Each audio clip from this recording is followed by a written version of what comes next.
Greetings, gamers, and welcome to the 192nd live stream from the Misfit Gamer Studios. I'm your host, Vortex, and this is D&D Discussions. On today's episode, I'm really hoping that we're going to have a homebrew review coming from Superfoxer. However, Kage is late, and I don't have access to the file. So join me as we wait for our co-host, and hopefully he will give me access to the file. What is going on, everybody? Yeah, Superfoxer, I saw your comment, so I had to do something.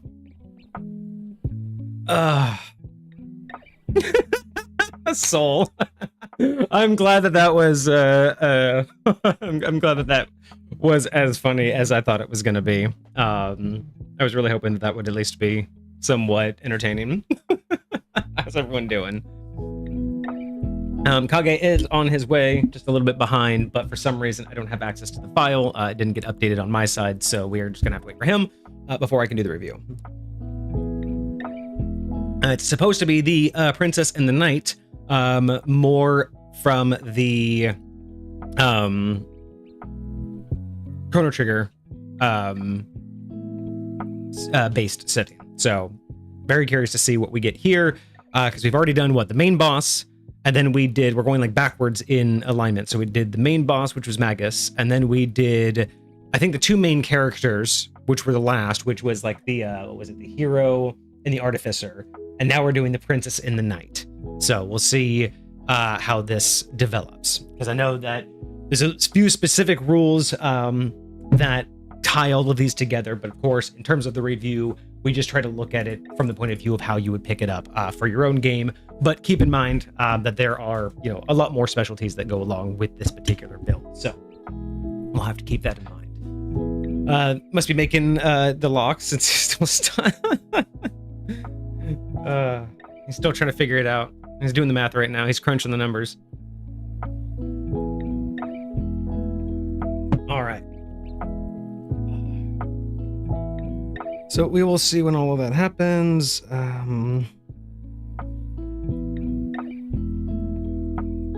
Let's see if that benefits.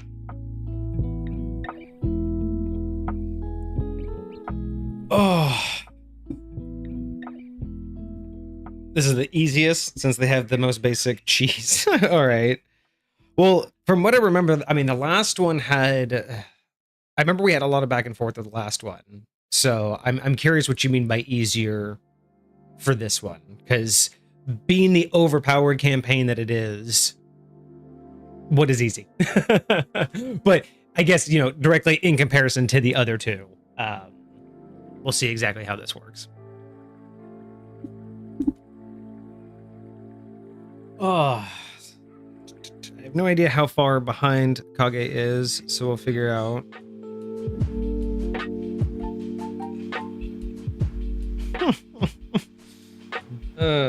Okay.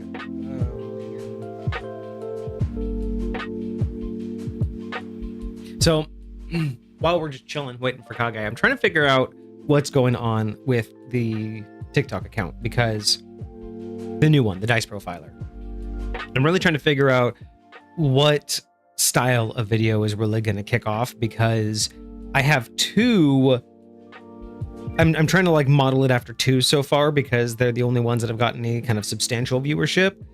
And ironically, neither one of them are really that standout-ish, so it's hard to understand why they popped off. But I'm really trying to play around with how I'm going to be representing the dice. I mean, it'll be easier once the stock gets bigger, but as of right now, if I'm only able to update the stock that we have once a month until we start actually selling product, then yeah, it's going to be a slow process. And right now, if TikTok's like the only marketing that I'm doing, I'm probably, it actually might be worth it to make the Dice Profiler an Instagram account. I don't know if it would really be worth trying to open up a shop on Twitter, or X, but maybe Instagram would be worth it for the dice shop. He's the coldest litter. Hilarious. Absolute hilarious.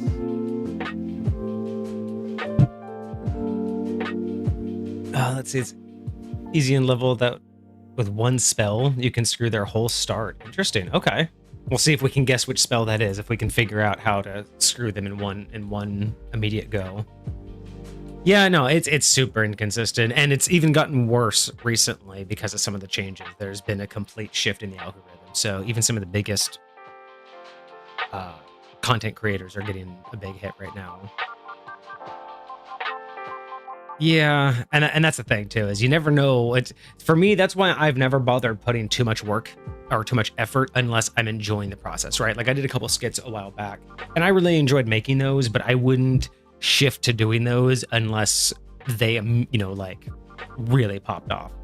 But what I need to do is I need to play around with my two viral videos, because if I have an idea to take one of them and see if I can repackage it in two different ways.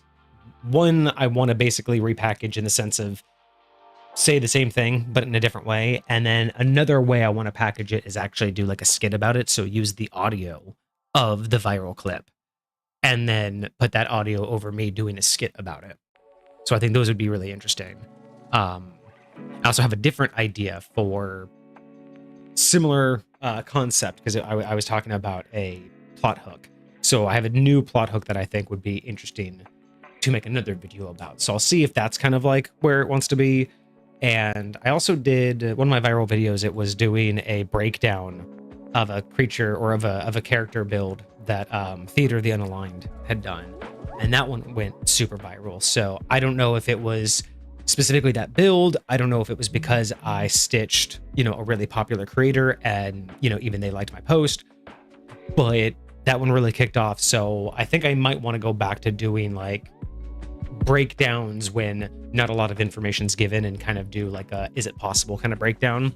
So I'll see if that's something that I can build and recreate. Oh yeah, I'm not really stressed. I mean, we've been doing it for a year and I'm still trying to figure out like the main channel. I'm still trying to I don't really know where I want to go with it. It's not really like we have a good pace, but we don't have a good direction. So until I figure out where I want to go with that one, I'm happy with our current growth. We're doing pretty well on the main account, and a lot more of my focus is being put on the secondary account. And right now, because it's more of a shop, I'm really just trying to hone in on what type of videos people want to see about dice and see if I can cash in on them. So we'll see. I need to, the next thing I need to test, because I've been doing a couple tests for about a week now. I need to, I think starting this weekend, or maybe even starting this week, I need to do some testing with voiceovers. So I know a lot of dice people do voiceovers in their videos. So I'm most likely going to look at trying to just make some, you know, take some cool footage and video of the dice. And then maybe I'll just do a voiceover where I'm talking about it, describing it. I don't know. That's, you know, maybe I'll just read out like the profile, but I have a feeling like that might be what people want to see instead. So yeah, we'll see. I mean, you can always talk about cool campaign ideas that you have. Share it with everybody.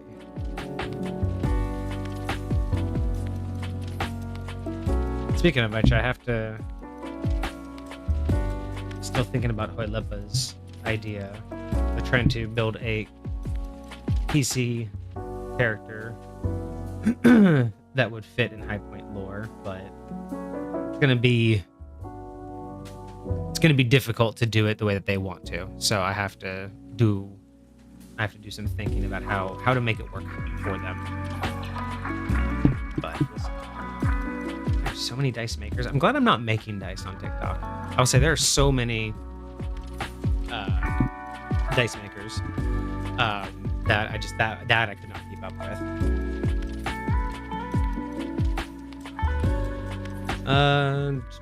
Yeah. Well, I do have mechanics for the mirror dimension, because that is something that my players can interact with if they so choose. But yeah, I mean, I definitely think that messing with messing with the expectations of the game is always a good mechanic. So something like that where you invert all of their roles, I think is a really fascinating mechanic. I think also for, depending on which like edition you play, taking them somewhere where all of their mods and their modifiers go away. So it's always flat D20 rolls. That's another really unique way to kind of do something similar where you kind of just flip everything on its head and really put the players out of their comfort zone, because you're taking away something that they're very comfortable with. You know, inverting the dice is also a really good example of that. Try to think of, you know, other examples other than, you know, like removing their mods that I've done before. Oh, hey, look at that. Kage is at the door. Let me go and let him in, and we'll figure out why I don't have access to this review.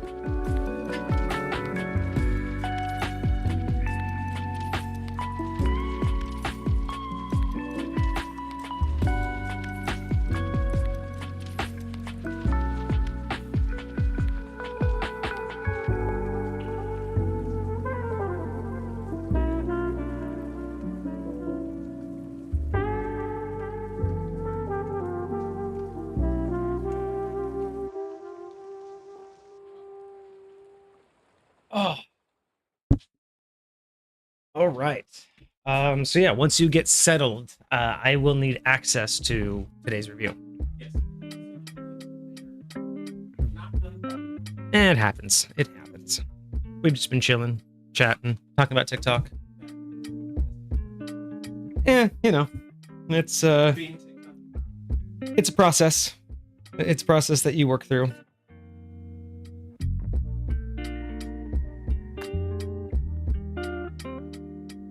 I mean, we're doing relatively well.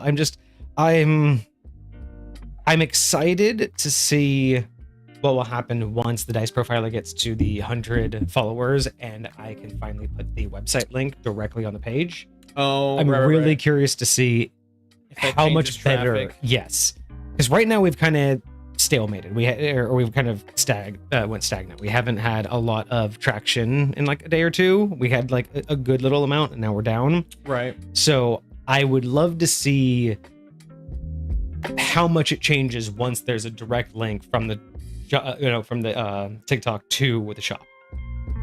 Okay. And we'll see how that works. So where are we at? 82, 83 followers right now. 83. That's clean. So 17 more, That's clean. and we'll be able to drop the website. I'm playing around with the types of shorts that we need to put on there. So right. I'm doing some. I've seen some of the variety that you've done, and I'm kind of vibing with it. Trying to see, you know, just what really takes off in the algorithm, and then I'll start, you know, replicating that. Sure. But yeah, for some reason it's just. I will say this: it feels like it's doing. I would say it's doing about the same as when the main account started. So to be fair, Okay. that's not that bad. That's not bad at all. We started out about that way, but I think that once we get the name out there in the specific niche that there is that we're trying to get into, I think we'll definitely have a much bigger influx of audience. You know, just because once you're in, I think that community, right? Once you're in that sphere, I think it'll be a lot easier for people to find us. Because right now we're nobody. You know, each post is barely getting, you know, 150. Fair enough. Average. So it's like until we get to the point to where we're, you know, doing a couple hundred, and then all of a sudden once you're in that niche, people really want to start following it. Right, you know, because they want to be kept up to date with stock. So that's what I'm kind of hoping for the shops aspect. Okay. I'm in. All right, so you got 3 links there, just like last time. The one creature, the second creature, and then the dual techniques.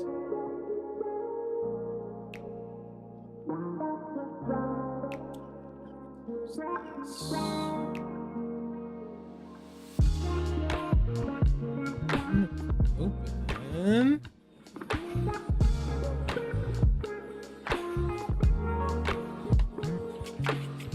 Oh, there.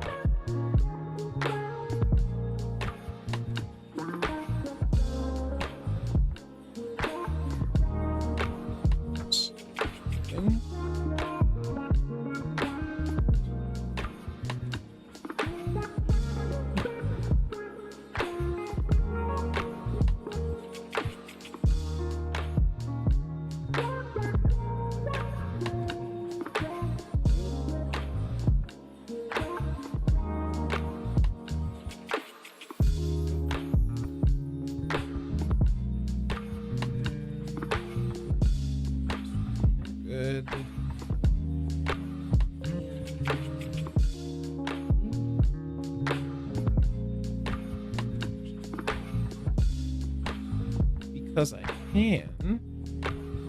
Because I can.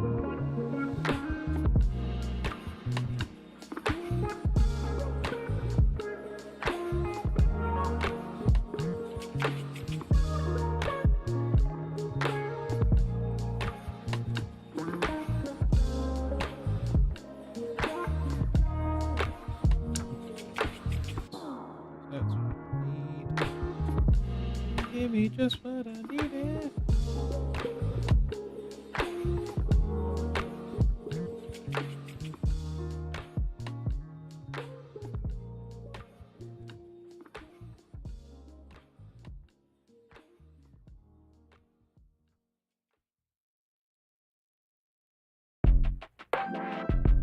So we have princess, we have knight, and then after that we have their like Dual technique. dual ability. And I didn't change the title at the top, so those ones still say Artificer and Hero. But I'm Oh, gonna update all right, that. yeah, yes. Okay, cool. There's only 3 of those, so those will be super easy Yeah. to go through. All right.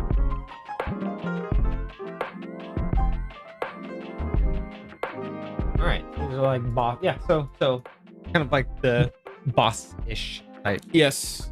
And encounter based. the just as a quick refresher to myself as well, I'm pretty sure this is the second tier in the level of bosses. So at we were the- talking about that just a second ago, and Foxer says this is what they consider the easiest. Oh, And Okay. apparently this is kind of a challenge that we'll have to face.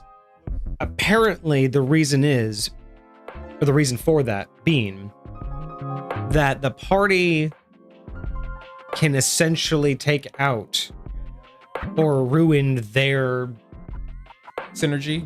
big thing Sure. with a single spell if they get it off at the very beginning and they fail their saves. Basically, Interesting. supposedly a single spell can turn this battle basically to make it over. I did notice these creatures do not have legendary resistances, So we'll whereas some of the last ones did. So we'll see if we can guess what spell they're talking about Okay. that locks basically them out and I'm interested. and ruins it I'm interested. from the get-go, because that's the deal, right? Like It has to be like the out the gate. This is what, what, you're doing. what to did these- Foxer say?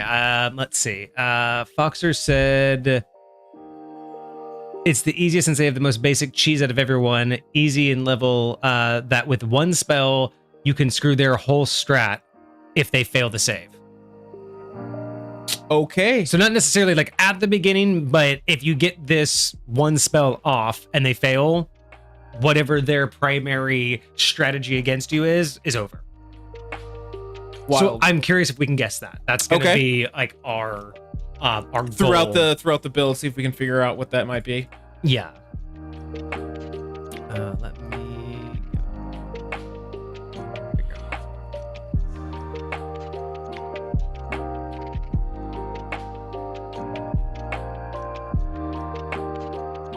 There we go.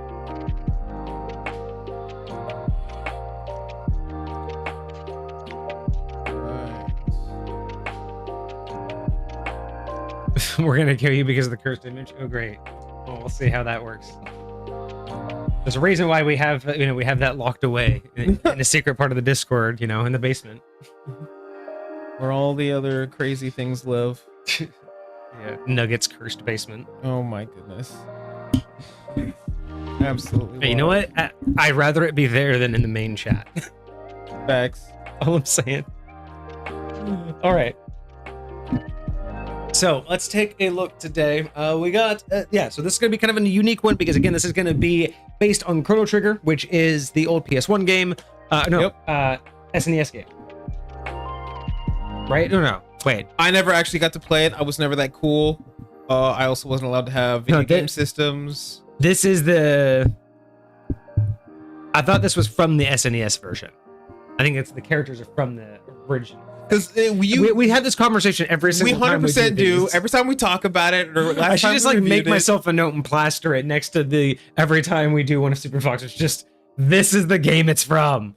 Actually, that might be worth, adding into like at least a little notes portion of these Yeah. some of these reviews, because we've had some of either Hecate's or Cart's reviews were based on like different anime or different things like that. Yeah, So, and it would be nice to make sure that we mention that right out the gate without failure. You know, actually look like we're professionals. You know, I mean, like we know what we're doing. Like we haven't, you know, been doing this for 2.5 years. This isn't the 100th review we've done. 192nd. Well, that's just episodes, but yeah. But you know what I'm saying, like. All right.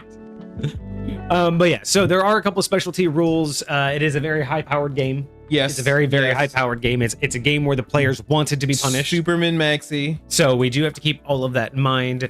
And this is also if I remember correctly, optional side path of bosses. Yes. Only to increase the pain. Yes. If you want a little extra oomph, here it is for you. We'll check it after the stream, so, or at least at the end of stream, so you know, we don't die of laughter while trying to you know, do what we do. So let's figure out what Foxer has in store for us with Marl. I think it's Marl. I think that's how I would pronounce Marl. That's how I would pronounce it. The Kingdom's Princess. And this is again going to be a boss / encounter. It is a very high level. This is the Foxer. Is this officially the first, or is this the second on the way to Magus? Because Magus is the top tier. Right. Then it's the adventurer and artificer, or the hero and artificer, right below. Oh, Magus. they're right below? Yeah, they were. Okay. I think they were right below Magus because we were going downward. So this is the next tier down from those two, but I'm trying to. I don't remember if there's one below this, or there is a third one. I just don't know. Second on the way, so this would be the 16th level fight to get to the 17th, which is the hero and the artificer, which would be the 17th level. So there is a fight before this. There will be one fight before. So we are this. Walking down. We are supposed to be walking. So this is the 16th level version of the optional boss fights. But they said this is the easiest one, perhaps. For cheese. Because if you can pull off the cheese. Oh, wait, no. I'm sorry. I got that wrong. Hero and Artificer is the very first one. Oh, so that's the first one. So the last one that we did, Hero and Artificer, that's the first pair that you get. Okay. This is the second one. This is the second one. So we're walking up to Magus. We're walking up to Magus. Magus, we just started at the end. Yes. So there must be one more in between us and Magus then. Yes. So there is one more pair. So all of these are coming up in pairs, and Magus is the only by solo. themselves. Yeah. Yes. Okay. All right. Perfect. So. All right. Cool. We got that correct. So let's look at Marl, the humanoid, one half of this encounter. And we will see. Oh my God, Cart, what up? Thank you. Welcome. You're already on the board, so don't worry about it. But hey, don't forget, when you get to a 12-month subscription, like Hecate, you get a nice, fancy 3D background. Nice. You get that, and then when you get further on, I think we're gonna do other ones where we do like the bang boom kind of like sparklies around it. And then underline, if you do, I think we're going to do it. You get your name underlined if you gift 10 subs. Oh, okay. You get like a little fancy little underline underneath your name. You get like the big sparkles at like your second year, and then we'll just add more detail as you go. We got to get one of those graffiti artists in here. Do all the fancy like extra stuff on all. Right. I mean, I could probably, we probably know somebody. But yeah, I'm just trying to think of like every time like someone hits a certain milestone, I want to, represent it on the board. It's like you get on the board just for subscribing, but like again with Hecate went, 12 straight months. It's like you gotta show that off somehow, right? Just a little bit. Even though I don't know if it comes across that often, but I think it's cool. I think it's cool, and I like that. That one is like right there over your shoulder, right? Just happen to be just like right there, right? It's beautiful. Yeah. And then Soul, you'll get your background shade here soon. What if for 5 years straight you're subscribed? You think you guys should fight us in D&D? Wild. If we're around that long and someone subscribed to us for that long, I'm pretty sure we will have played D&D together by that point. I would hope so. I'm just saying. Like, we would have probably done that by now. Because that's for sure a goal of ours. All right, so moving on to this review. Finally, one half of... Oh, what was that? What? Oh, wait, was that Cart's delayed subscription noise? I swear I heard the initial one, but it's wild. That's insane. Unless they just gifted a bunch of subs. Oh, wow, wait a second. So maybe I didn't see that for a second there. So Cart just subscribed to tier 1 for 6 months in advance. So it wasn't their 7th month. They just did... so they're on a 7th month streak. I'm confused. I don't know how these... Like, I don't know how... What TikTok... Or what Twitch is trying... what Twitch is trying to tell me with this. It's so difficult because of the way that it... Like, the notification pops up. That's weird. I don't see any of those. I saw the one... But it says subscribe at tier 1 for 6 months in advance. And then I said, and then so 7 months in a row. So it just, so it says for 7 months in a row, but it also says that when someone's in succession. So it says the same thing whether you do it in advance or... Oh, that's why I was confused, because I didn't see the first one. I just saw the 7 months in a row, so I just assumed that meant that Cart's been here for 7 months. So that's why that's why the notifications are confusing, because they're not as clear cut if you don't get both of them. Well, thank you, Cart, so much for that 6 months. That's absolutely insane. I'm sorry that I didn't see that. That's absolute insanity. That's so crazy. Cart. I don't think we've ever had anyone sub that much all at once. So thank you. I didn't even know you could do that. You had to gift subs. I think you could sub as long as you. I think you can just kind of just rack them up for yourself if you want. But thank you so much. That's wild. That's definitely a new one for us. Thank you. That's amazing. That is absolutely amazing. They didn't even found the cheese. Stop singing victory. We will find the cheese. We will have to find the cheese. Thank you. Anyway, so again, thank you, Cart. Thank you so much for derailing us with that. But we do have to get to this review. All right. So let's see. Marl, the Kingdom's Princess, one half of this second boss fight. What's funny is I don't remember her. I do remember Glenn. I saw a picture of Glenn and I'm like, oh, yeah, instantly just memories. Right? No fucking clue who she is. Every character so far, I was just like, oh, yeah. I recognize you. Who the... Blank. This is John Cena in my head right now. Just John Cena, wild.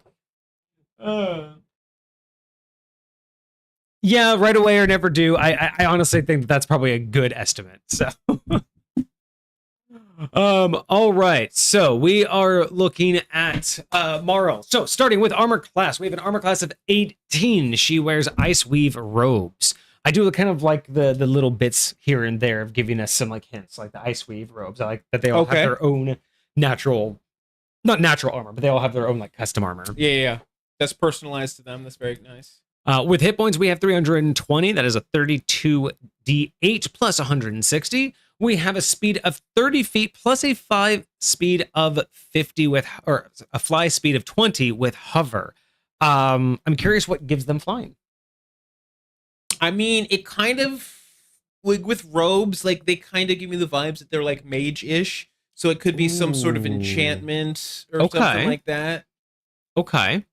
Let's see. So stats across the board. We have a strength of 10, a dexterity of 18, a constitution of 20, an intelligence of 16, a wisdom of 20, and a charisma of 24. Definitely the, I think, best feeling stats we've seen so far in the boss arena. Again, very high level game. Sure. But with a high level game, 220s and a 24 makes me understand, okay, high level game. Right. You know, seeing like 230s and, 25s and stuff was even hard to justify, but that's pretty solid, especially for giving people a challenge. And there's a 10 in there too, so yeah, especially giving me ideas that you were probably right. This is probably a spellcaster. This is definitely not someone that's going to be up in front, so we'll see exactly what they can do. Saving throws, we have a wisdom plus 12, charisma plus 14, constitution plus 12. Skills are insight and medicine. Okay, so healing. Damage resistance, they are resistance to cold, radiant, and force. They are immune to being charmed, frightened, and stunned. So far, nothing feels wrong about that. I mean, we don't have enough lore, but sure. I mean, the resistance, the Ice Wave robe makes sense for resistance for cold. Radiant force, I think you had commented again, most things aren't resistant to force damage. Correct. So it's kind of nice to see that, and I would, as just an option. I'd be kind of okay, like making the connection that force damage against a spellcaster, like if anyone's going to be resistant to force damage, it's somebody who's like is a mage of some sort. Right, they can like dissipate it around them. And I agree. I think that really, for a challenging game, does really get at the players who expect that to be like their go-to. So I like that. And then the radiant damage, I don't know enough to know whether or not that's a good idea, but we'll see how it plays well with their partner. Yeah. And immunities, charmed, frightened, stunned. I think those are great immunities to have for most bosses. Essentially cutting them off from player control is I think a good way to go without making it feel too absurd. I don't mind having environmental immunities or certain things that would make sense, but something like this just as a standard, even if you gave, I mean, you already have cold resistance, but and we don't, these aren't really damages, but I don't know, it doesn't have to be crazy with conditions. I think these are good enough because without knocking the thing out, it's just going to keep coming after you, and that makes a boss tough enough. Yeah. There's no, like, again, kind of like we were talking about a little bit beforehand, there's no cheese way to do it. Oh, I just stun lock you forever as a monk, or I'll just, charm you and dominate person or dominate whatever, like you don't really have those like instant like options for something like this. And the radiant is because of the based on lore that she is from royalty and kind of a higher background. Okay. So that would make sense. You could say that, she's ordained, she's been blessed. Sure. Comes from royalty, so therefore is directly connected with the super church. Easy way to put that in there. So you don't have to be a cleric to get the same benefits if, you're part. And actually, that's a cool idea. Yeah? That's a cool idea. Sorry, quick little tangent here. I might want to make content on this for TikTok. Okay. We like this. So fuck out of here.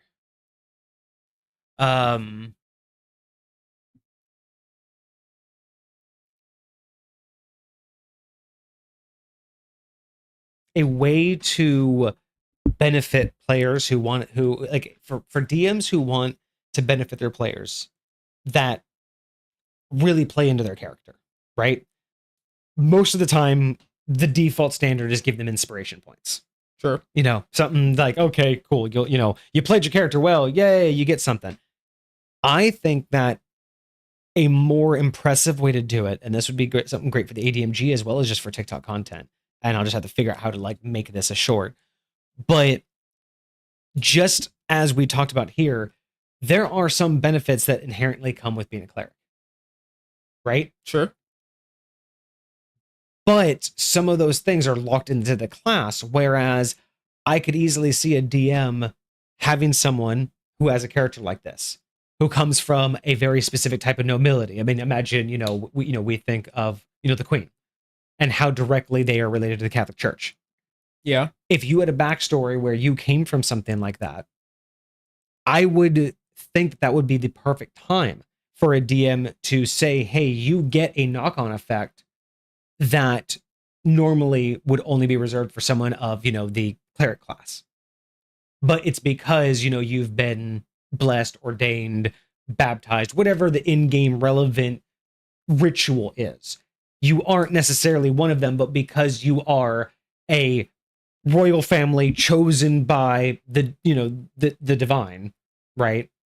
The idea being the church by, proxy grants you the same benefits. The divine grants you the same benefits because you're the ruling class, right? You were the bloodline chosen by God. Sure. And if you take that mindset, that makes some really good lore building for the DM to instill into the player who's, when they're playing to their feats, this is a way that you could say, hey, you're playing really well into this. Because of that, I'm going to give you the bonus that, you wouldn't get without being a cleric. Is this something that would likely occur in a specific moment? Like you get granted this like throughout this moment of gameplay, or is this something like in a scenario like you're talking about here? Like this is likely something that she's born with. Like, I think it could be both. I think depending upon, again, how, I think for someone who's really interested in building a character that's really steeped in the lore, this would be something that you would do early on and say, hey, this is a really great build, and if this is how you're going to play it, I'll give you this benefit. But it also could be used as a token of appreciation later on. You know what I mean? You could say that, hey, because you are from this noble family, I'm going to give you one free use of, instead of inspiration, I'm going to give you a divine intervention. Okay. In this one case, because again, you're the royal family. You were chosen by God. Even if you're not the cleric, you're going to get this one-time benefit because you've been playing the character so well. Your gods basically I can see that. So I think that just I need to formulate this better. Sure. And just on it. I feel that. But chew on it a little bit. But yeah, just having Foxer say that having this particular character have radiant resistance because of being royal, that just makes me think of like, why aren't we doing that in general? You know, adding those, because that's kind of what I try to do in High Point, right? When you build a character, I really try to give you bonuses based on the build, and I try to let you be unique that way. And this is a perfect example of how that would actually make perfect sense, because many royal families are tied directly into some sort of religion. Very true. Even if they're not clerics, right? Even if they're just part of the whole system, they still get those benefits simply because that's like the quote unquote way it's supposed to be. So anyway, rant over. Thank you for the idea, Foxer. I'm gonna mull on that and do more. Are you gonna get an extra point because of this? Well, you are gonna get the inspiration point probably. So at least, yeah. Usually that counts. Usually a rant like that will usually grant an inspiration point, because that's helping us build for more stuff. So thank you. All right. So moving on, we just did conditions. I think those are fine. Moving on to sensitive, we have a passive perception of 16. We have languages of common, celestial, and elvish. That's totally fine. Ooh, another side comment. Something for the actually, you know what? Something for the APHB. Okay. A new language. New language? Yes. Yes. Damn it. Yes. Okay. Far too long that we've only ever had common and then the racial languages, right? And like thieves can't, or rogues. Druidcraft for druids. I want proper as a language. As in, if I'm going into the aristocracy, if I'm going into high society, if I'm going to go speak with a king and all I have is common, I'm going to sound like a fucking peasant from down the road. Versus if I know proper, I can actually converse with him on a much higher level. Interesting. And proper could come with a much higher intelligence barrier. As in, you essentially have to be... So it's not necessarily a language barrier in the sense that they can't understand you, but it is a status barrier in the sense that, yeah, you can talk to us just like you can talk to a thief, but you're not going to be able to communicate the same things. You're not going to be able to get to the same places. Or you're not going to sound as articulate. You just won't sound as good because you'll be like, you know, if we went, that's like the thing that's in our way, if we were to like take like us and like put ourselves through the thing, the thing wouldn't be in our way anymore. See, that to me, I know this sounds weird, but that sounds like a language augment rather than a new language itself. Yeah. But I'm just saying, you could theoretically apply the proper language to every other language. But it could be its own language because someone from a noble background, like when you choose the noble background, maybe common can like certain backgrounds come with their default, right? So maybe if you come from a noble background, right, the actual background of nobility or some kind of high society, maybe you can't start with common. Maybe common has to be one of your added languages. Like, you know, you start with 3, right? But your very first one comes from something. So if you want to be a street urchin, right? If that's your background, you can't start with proper. You'd have to say how you got it. So what I'm saying is like, but it would be like imagine if you split it instead of, so like there's common and proper. But then, like, for us here in America, it would be English, right? So you have common English and you have proper English, right? And so the idea is, like, you could speak, you know, English, but the way that you speak English is either proper or common. Well, and then you could just say that each language would have that. That's exactly what I'm saying. So you could say, are you Elvish or are you Elvish proper? Exactly. It's an augment of a language, because you got to have noble elves, you got to have noble tieflings. Yes, and I think that could make, because how many times have you been like, but this particular build gets 5 languages, and 10 gaming sessions go on, and you've spoken Common, Elvish, and 1 language you didn't know. But how nice would it be to say, instead of having 5 different ones, you have 3, but 2 of them are common and proper, or basic and proper, right? So you could have 3 languages, but also be able to speak to them. I like basic better than common. I like basic so much better than common. So you have common basic and common proper, and then you have Elvish basic, Elvish proper, just basically like that. Well, I was thinking like basic is the language, and then common is the augment, and proper is the augment, right? Because basic is you couldn't change that. You wouldn't be able to change that. Common would have to be the language. Fair. I think basic and proper. I think those would be the 2 differentiations, and those could be decided by something like background. Like if you want common, or no matter what, if you choose like a noble background, you'll get the proper version of whatever languages you learn, and that's not going to necessarily be a bad thing. But if you go to like the underground, you'll stand out, right? So like, let's say there is someone who's the wizard. He's from the noble background. He's all from, he has a history of being in school. So he has all these proper languages, but then you go into the seedy background, into the underbelly of the city with the rogue. You don't want him to speak because everybody will immediately. What if I am a noble elf, and I am traveling with an adventuring party, and I eventually go to a tiefling society, and I learn the language of tiefling, or somehow I'm magically imbued with the ability to speak tiefling? Would you say that I could speak tiefling proper, just like I could speak? I think that would be just best answered in the terms of the game. Like if you got to go learn tiefling from a school, like from like their prestigious people, sure, you got the proper version. But if you were the rogue in tiefling society hiding out, trying not to be found, maybe you only learn basic. What if the wizard casts a spell on you? And I'm just saying, like, innately, would the proper be universal, or is proper I see what you're saying. Is proper in tiefling unique to tiefling? I got you. I 100% understand. I think it would make more sense that proper is not the standard, because just like you can learn the standard grammar and basic language of any language, but really it takes true understanding of the culture and context to really interweave it properly. So elven culture and context wouldn't translate to tiefling culture and context. Like I know how to properly address a king in Elvish, but if I'm going to a tiefling king and I address them the same theoretical way, speaking their language, I might not say the right thing. Yes. And just like anybody, you could say, hey, good merit, I see that you tried. And maybe you make a roll and they're like, I see that you've spent time with elves.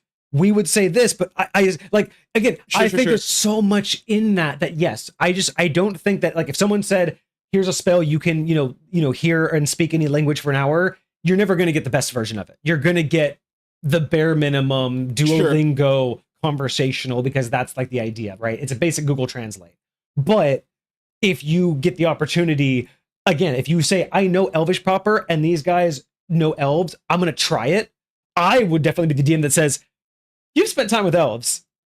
You totally fucked up what you were supposed to say, but I like, you know what I mean? I see where you're going here. There's so much more to that, but yes, I think it would be so much nicer to, because again, going off of what Foxer was saying about the background, yes, obviously they would just have common, which, aka I guess what the creators probably assumed would be English. Sure. But that idea that just because you know English doesn't mean that you know how to speak to everybody in English. True. Very true. And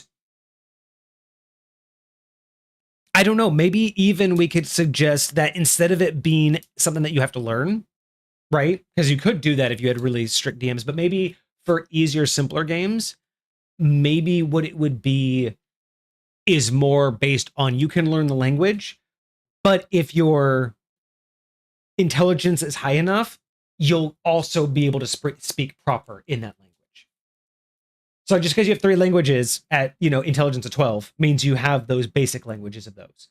But if you have an intelligence of 16 or higher, you automatically know the proper versions of all languages that you know as well. Interesting. So it could just be one of those things where it's just a bonus to intelligence instead of something that you have to go out and learn.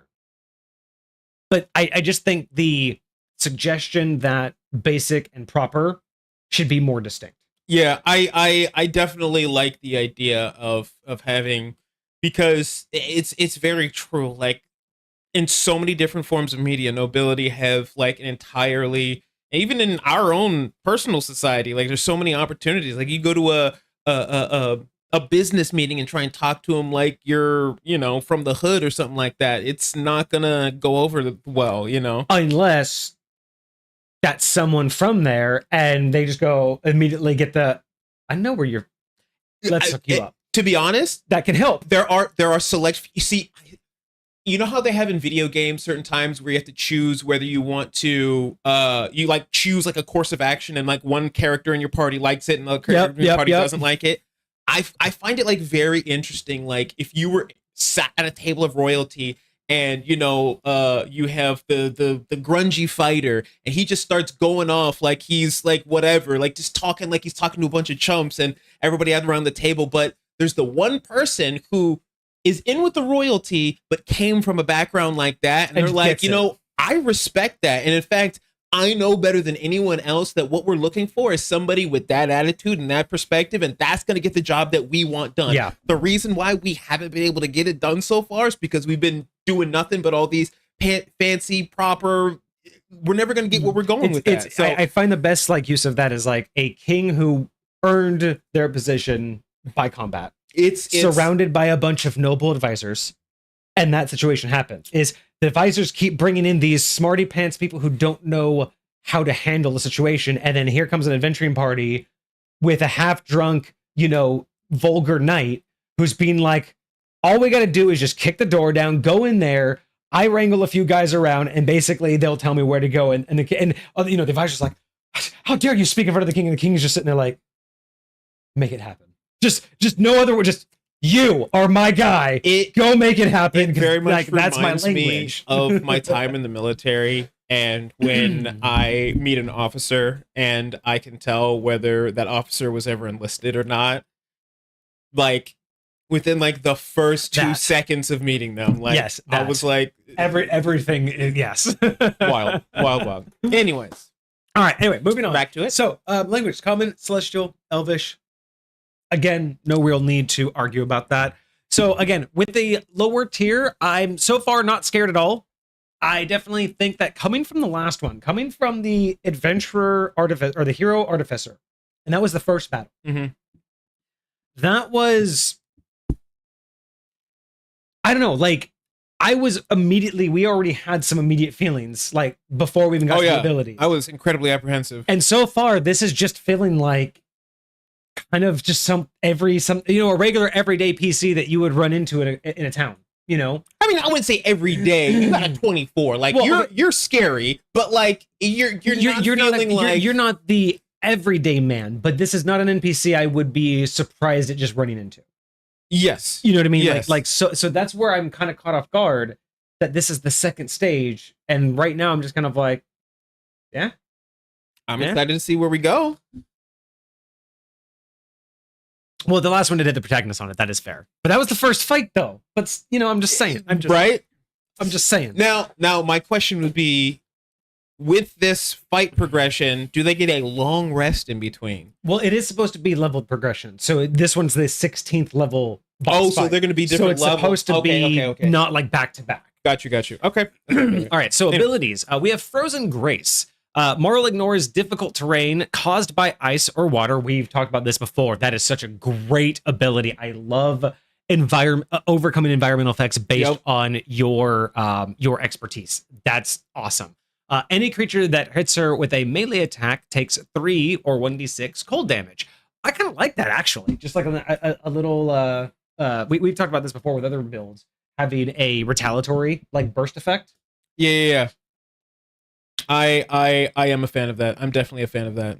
I mean, again, thinking back on the last boss battle, I wouldn't even mind because again, thinking about how difficult this is now that we've understood some of the builds here, I would even consider upping that to a burst, a 5-foot radius, and not just the attacker. So depending on the severity of what you got going on, yeah, because I can see that too. Just basically, whenever Marl is hit with a melee attack, any creature or all creatures within 5 feet take 1d6 cold damage. I wouldn't even be mad at just physical damage. Like even if you shot a regular arrow at him, anytime she takes physical damage, yeah. Like magical damage would be one thing, but like physical damage, piercing, slashing, or bludgeoning damage, whether it's magical resistant or not. Which thing did I miss? Oh no, I was just talking about Foxer said that they did say they get a long rest in between each battle, and I just wanted to make sure I remembered that right. Oh, there was a follow-up question. Did we see the other thing that we commented while we were ranting? Oh, did we? Maybe I did miss that. I don't know which one you're talking about. I thought I commented on all these. Oh, yeah. I think I'd said when Kage was talking, and I agreed with you. Yeah, those are like exactly what we were talking about. The difference between, yo, can I get your charger versus, hey, may I use your charger? Right. Versus the over-explanation of, excuse me, good sir, may I use your charging device? My electronic telecommunication seems to have run low, and I must post-haste get it to full capacity. Right. Will you assist me in these endeavors? I heard somebody once explain the tea pouring etiquette in Japan, and just like all the subtext that occurs and like the order in which you have to do things, and not to like you have to attempt to pour somebody's stuff but not actually pour their stuff, and then allow them to stop you from pouring. Like it's this whole same thing with gift giving, sake drinking still the same way. You're not allowed to pour it for yourself. Like it's so crazy. I mean, honestly, we could do with a little bit more of that kind of societal camaraderie, but hey, that's just me. Anyway, so I like Frozen Grace. I kind of agree with Kage though. Knowing what the stakes are, I say turn that into a burst. Anytime they take damage, just period. If they take damage, just 5-foot little burst of 1d6 damage to any creature in place. I don't think that's bad. I personally would limit it to physical damage just to give the PCs options of other damage. Oh yeah. So it would be like magical damage. Piercing, okay. Like even if it was magical, piercing, bludgeoning, or slashing, but just any piercing, bludgeoning, or slashing would proc this. But like fire damage wouldn't, force damage, psychic damage wouldn't, that kind of stuff. Okay. So yeah. So any physical damage, I like that. I think that would feel a little bit scarier because right now, again, just knowing where we came from, I'm just not feeling the threat yet. Sure. But we have Aura of Serenity. All allies within 10 feet have advantage on death saving throws and recover an additional 11 or 2d10 HP when healed by Marl's spells. Yeah. Whenever spells just do a blanket extra 2d10, that's kind of fire. Dope. That is absolutely amazing. And the advantage on death saving throws is amazing. I really hope that this boss fight comes with minions because that would be even better. I know it because it's only going to be really for one other person. I just kind of really wish that it was just had a bunch of yeah. No, I wouldn't even mind at just saying that even Marl gets advantage on death saving throws even when down. It would be cool if like Marl could like summon some like ice minions, like summon a bunch of ice minions to like fight for them, and then they I don't know if ice minions are really going to get death saving throws, but still. But I think she should get it too. I think Marl should also get the advantage. Oh, yeah. Like the aura may go down while they're down, but they should still get the advantage themselves. Oh, interesting. Yeah. Right. I'm not mad at that. But yeah, no, I think that's great. I think extra healing and death saving throws, that's actually a really cool feature. I wish I'd see that more often. Time Blood Pulse. At the start of each of her turns, Marl chooses a time-altering effect. Okay. Speed Surge. She acts twice this round. Only can heal on one of those two actions. Okay.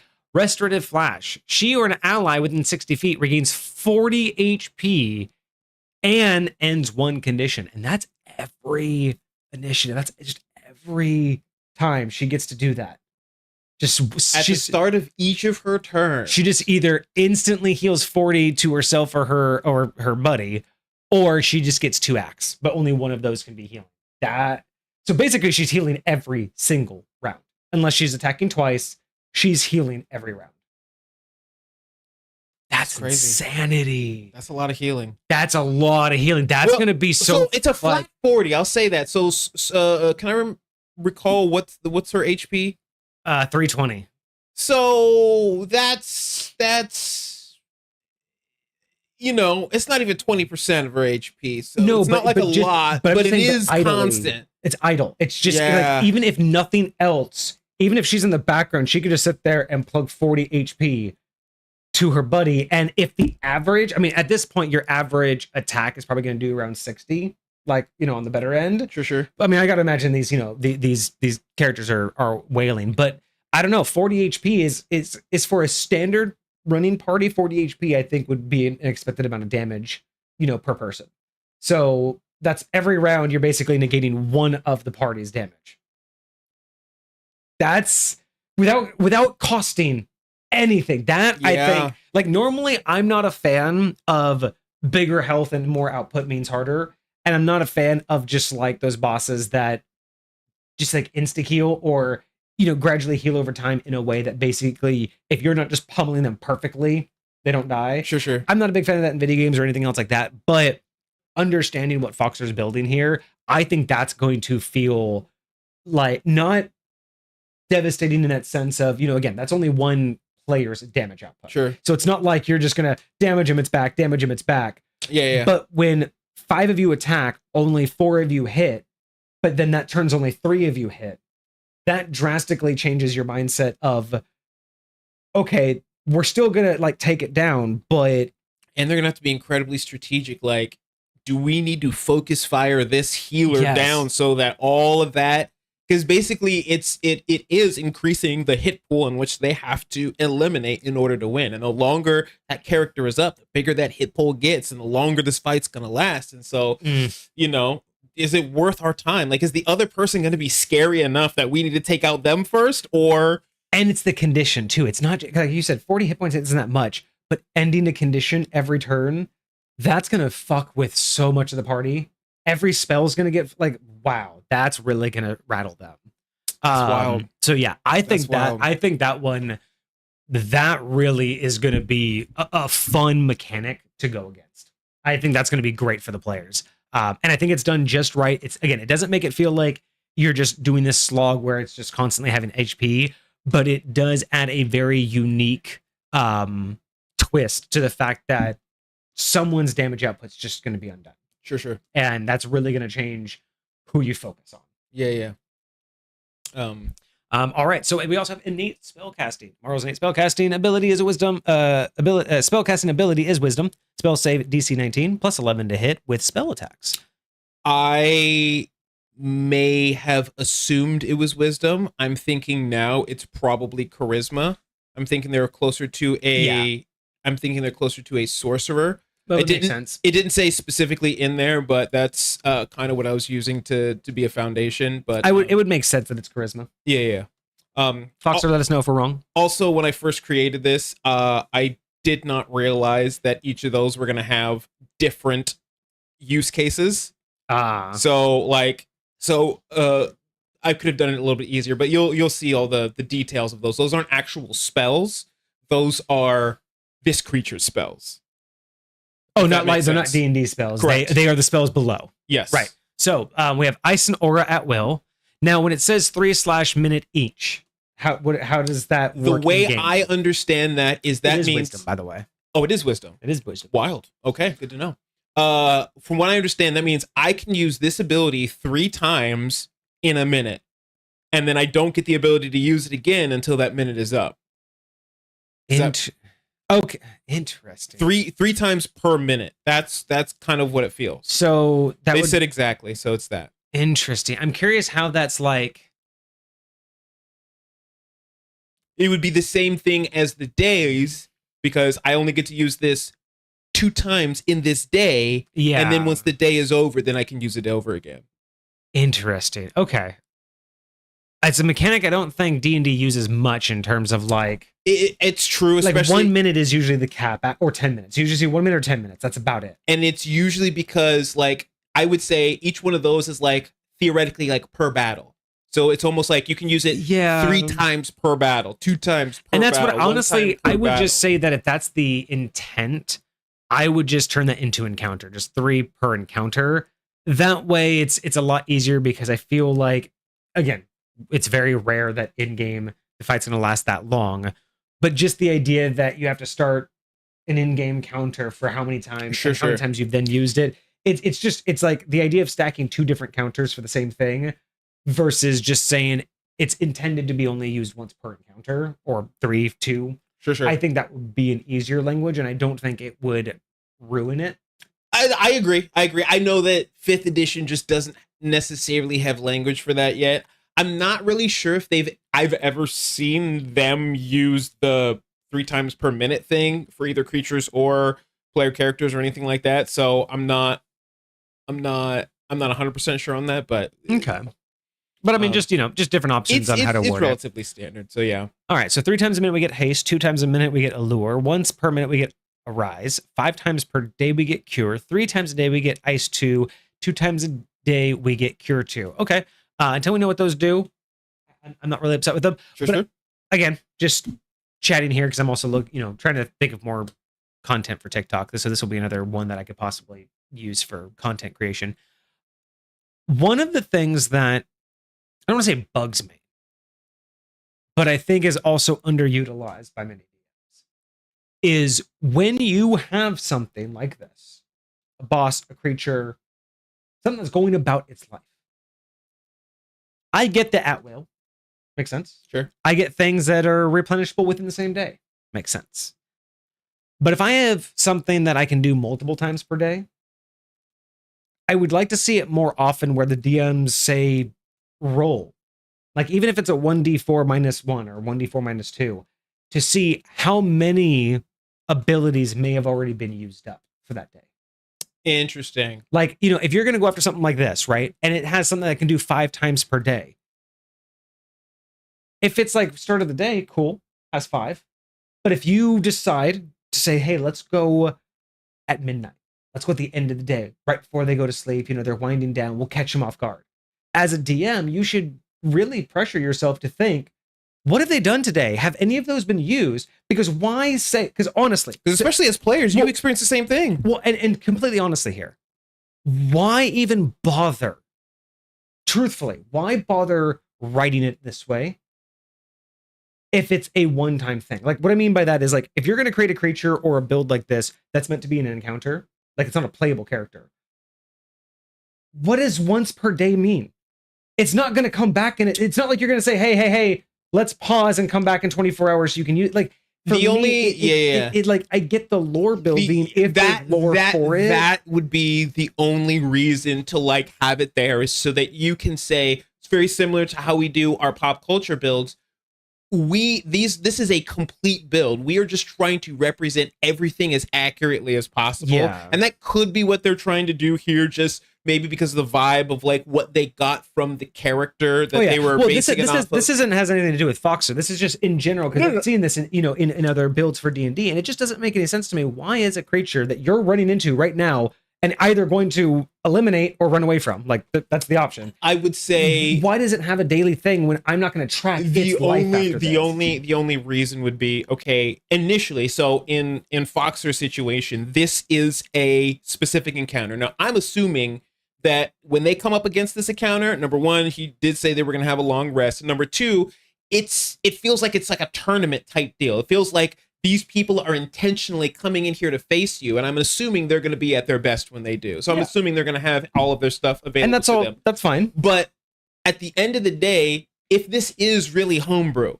if this is something that I can take and put into my world, I can use it however I want, and it would be nice to know what the potential limitations are for something like this. Because if it is just universal... But again, it's that whole thing of like, if it just said twice per encounter, again, that would not change anything. The fact that it says twice per day versus twice per encounter, unless it's something in a way that I can use continuously, right? Like if this was supposed to be an NPC that you adventure with, Sure. Those make sense. Like, it makes sense that they are going to be with you on a day-to-day basis to need a reset cycle.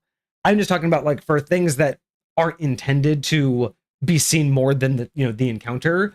What I don't understand is, like, why bother with like again, not with Foxer's point of view, but like actual, source book material. I would say, why do something like that when not just boil it down to encounter? Because it makes more sense to just talk about what's going to happen when you run into it, not I do think your original statement of, because I think that there is a lot of stuff like this in the monster manual, and I think that a lot of those creatures, you could do exactly what you were talking about and catch them off guard in the middle of the night, and they could have a lesser quantity of those things. In a situation like this, I would say all the minute ones or all the encounter ones, they would have. Well, yeah, I'm not worried about, again, I'm not worried about Foxer's build. I'm just talking about I am too. But like, that's the point, is it's you.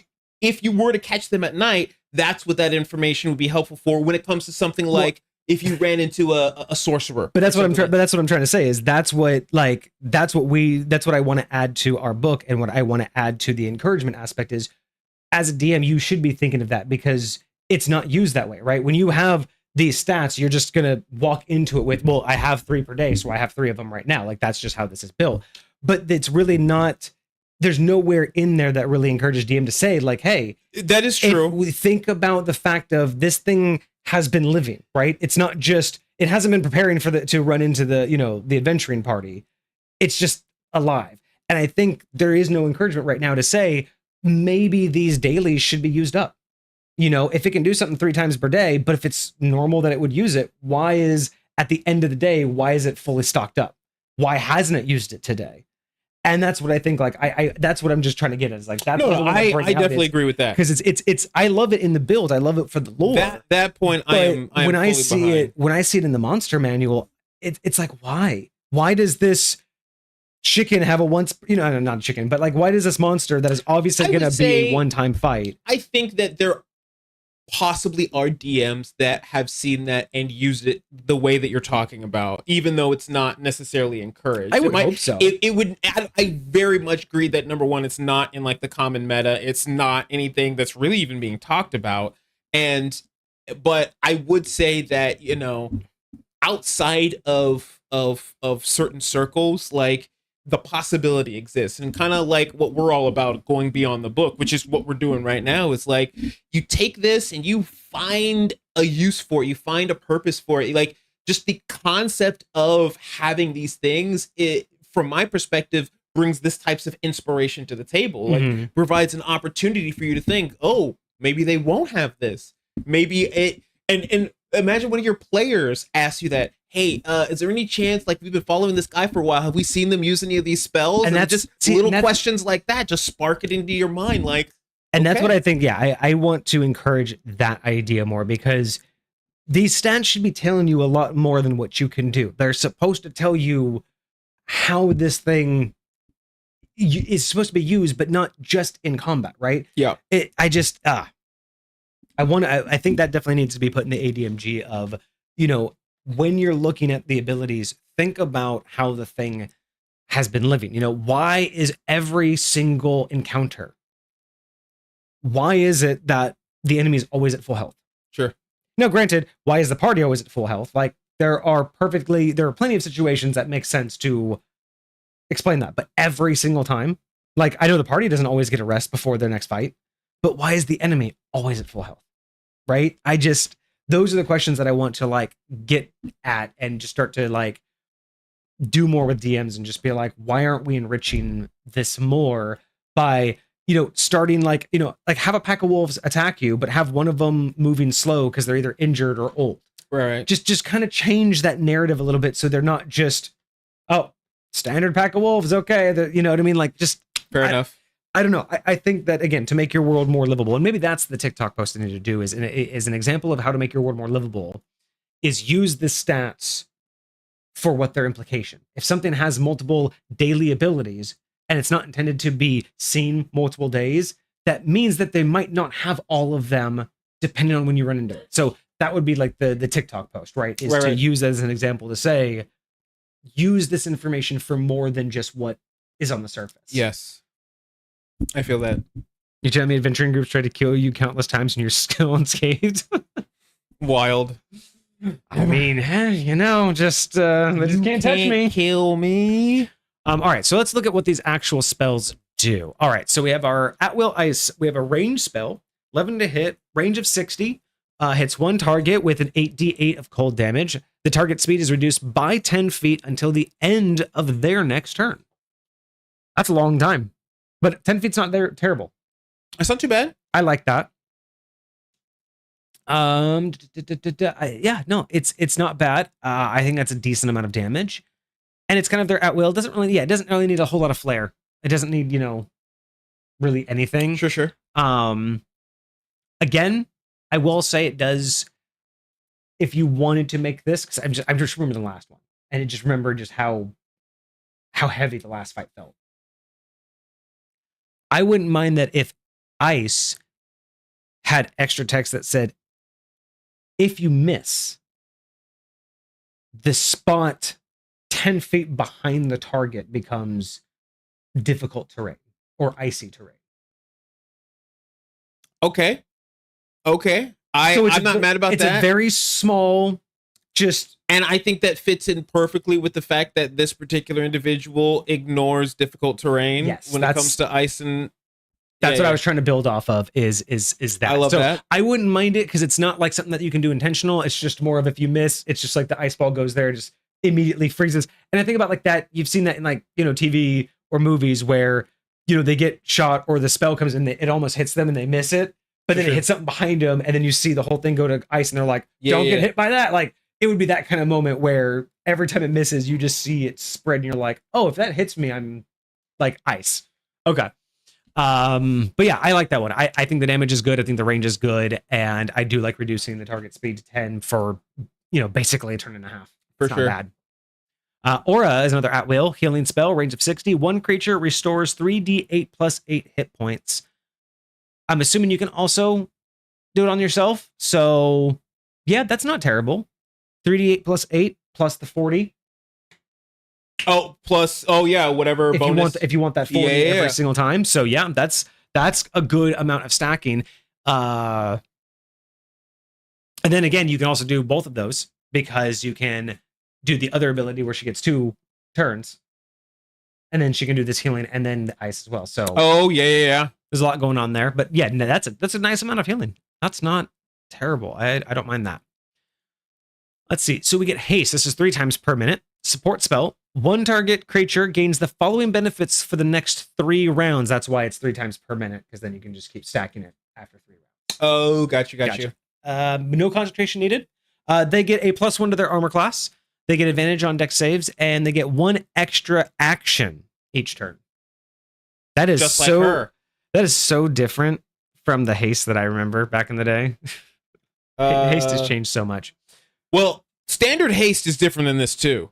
Oh, okay. That's the thing. So standard. Let me actually look. It might be similar. I don't mind it. I think the armor class should at least go up by 2. I don't know. +1 armor class it never excites me. I never care about a +1. Fair. You know what I mean, I don't, and it's probably stupid because min maxers are always like, I'll take anything. But for me, +1 just never does it for me. I would put that to a +2. I like the advantage on dex saves, and 1 extra action per turn is awesome. Yeah, you get a +2 with actual haste. You get advantage on dex saves, which you get here. Gains an extra action every turn. So it's so it is the same exact one, except it's just the armor class is different. This action can be used only to take the attack, 1 weapon attack, dash. So the actual haste is more restrictive. This one you can theoretically cast a spell. You can't cast a spell with a hasted action. Gotcha. But because this doesn't have concentration, Foxer dropped the armor class, so it wasn't as powerful. Okay. So, okay. With that in mind, I don't mind that. And haste lasts up to a minute, and this only lasts 3 rounds. Okay. There's that too. So half orc bonus, so half AC bonus and no speed bonus. Okay. Actually, yeah, I don't mind that, knowing that that's where you're coming from. Oh, yeah, that's right. That's actually pretty good. Okay. Forgot about that. And then we have a lure, 2 per minute. Support spell. One target creature within 60 feet of Morrow must make a DC 19 Wisdom saving throw. On a fail, the creature is charmed until the end of its next turn. Yeah. That's just the one where you're charmed, so you can't take any violent action against that person. What is exactly the charm condition? I think so. I think it's just they just can't attack you. Charmed. You can't attack your charmer or target them with harmful abilities or magical effects. The charmer has advantage on ability checks to interact with you socially. Okay, so that's a pretty good one. Arise, healing spell, range of 60. One creature effect revives target creature with full hit points and removes any negative conditions. Once per minute. Theoretically, that's once per encounter, so maybe you're only going to get that off one time before the battle is over, but... I'm just saying, though, like, as an in-game ability, once per minute, you can just be like... You just can walk through a hospital and just be like... You're released. Give me a minute. You're released. God bless America. Okay. That's crazy. That is pretty crazy. Okay. Get you some. So the Ice 2 AoE spell, any creature within 60 feet of Morrow must make a DC 19 dexterity saving throw. On a failed save, the creature takes 10d10 cold damage and is slowed. No reactions and speed is halved until the end of its next turn. On success, the creature takes half damage and is not slowed. And we have Cure 2, healing spell, range of 60. One creature restores 10d8 plus 16 hit points. So all of those are pretty good. Did you do Cure 1? 5 a day? Yeah, healing spell, range of 60, 8d8 plus... Okay. Yeah. 8d8 plus 8 hit points. So, yeah. I don't have a problem with any of those. A lot of healing spells. Tons of healing spells. You can only do one per action, but you can do... So, would you consider haste a healing spell? No. Because it doesn't do anything to their health, so okay. No. Would you consider allure a healing spell? The one, yeah, the top one right there. No. Okay, so those would not be penalized by the restriction of only one healing spell if they ever chose the 2 actions. Correct. Okay. And then we get legendary actions, and this will be it for Marl. So legendary actions. Marl can take 3 legendary actions, choosing from the options below. Only one action option can be used at any time, and only at the end of another creature's turn. They regain them at the start of each turn. So we got Royal Frenzy. Any creature within 30 feet, within a 30-foot cone, must make a DC 19 dexterity saving throw. On a failed save, the creature takes 5d10 cold damage, and their speed is halved. Okay. Interesting, but only for this round, not till the end of the next round like the others. Okay. Oh, interesting. It's just halved for right now. I would even say to the end of the next round, because what if they move? Well, because yeah, what if the creature that you target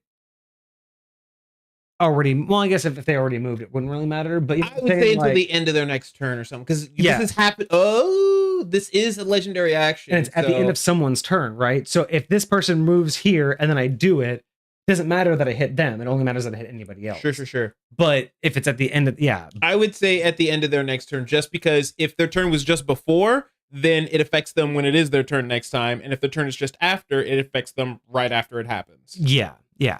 And then we have Healing Rain. Heal one target creature or self-heal for 30. Okay. And Glacial. Okay, yeah, that's actually heal one target or self for 30 hit points.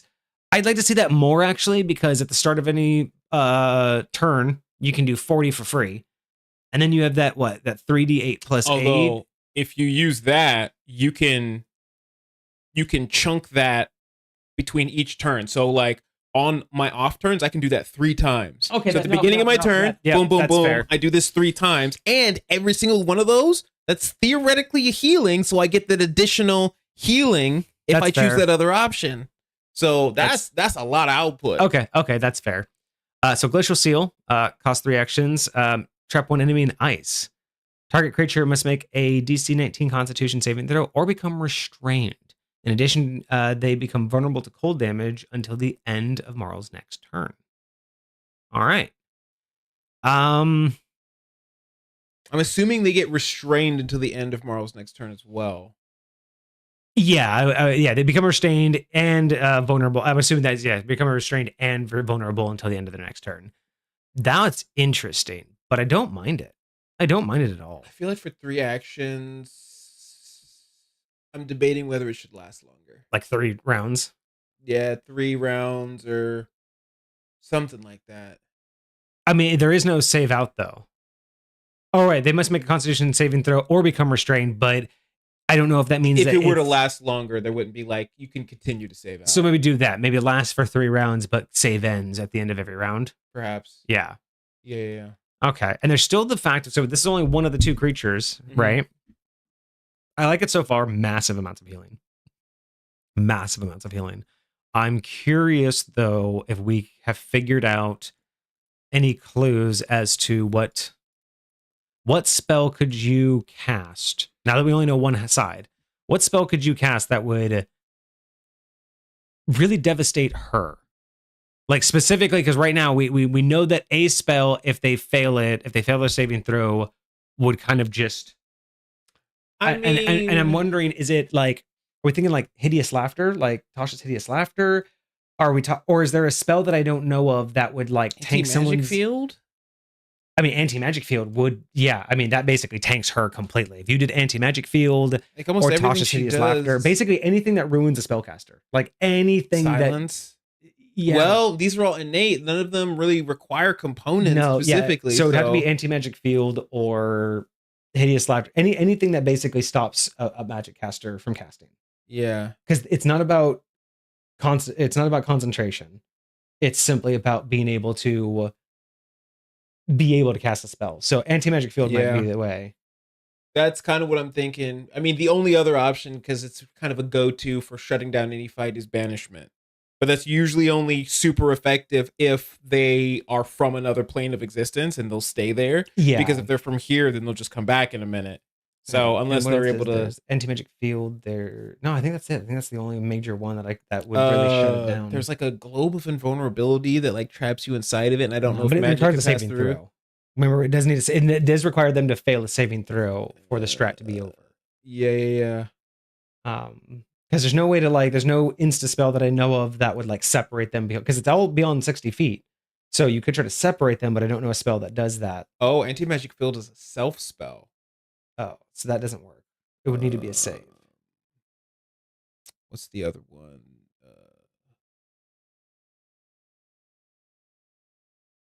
So what spell would require a save? That would just completely... That's also self. God bless. Yeah, I don't know. I don't know.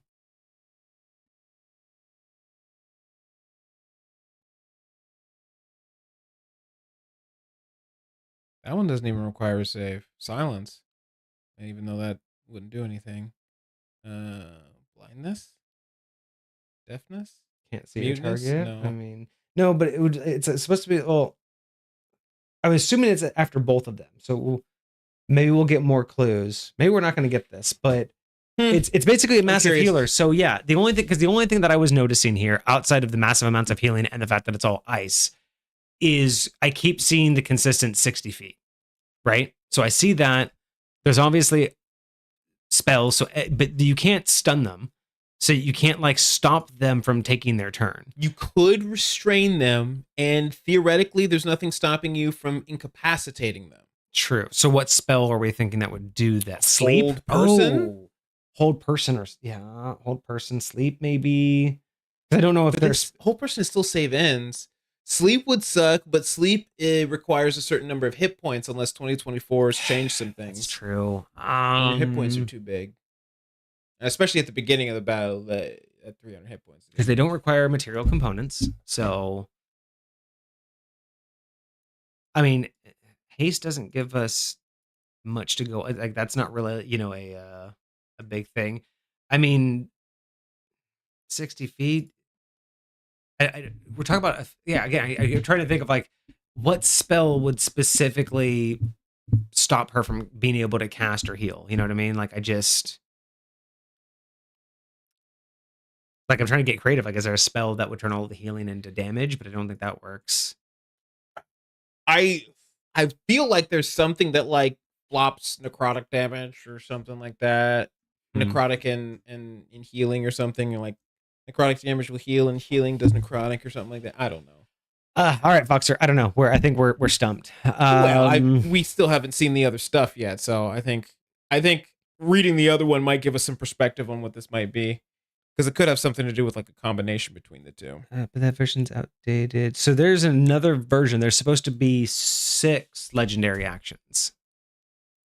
So there's a different legendary versions, and we only have 3. Oh, I'm looking. And we're missing another spell of Chill Touch. So there's one more spell, Chill Touch, that they're supposed to have. Which sound, I mean, if that works anything like the regular Chill Touch, I think it goes really well with this. But there are 3 more legendary actions.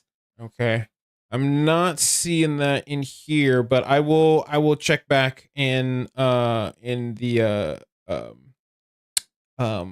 Discord and see if the link maybe got updated or something like that. But I guess they sent it to you in the homebrew channel, so I don't know if they sent that to you in the submissions channel. Maybe is that why you missed it? Homebrew discussions. Oh, just now they sent it to me in the homebrew channel. Oh no. No, I'm looking at it. Yeah.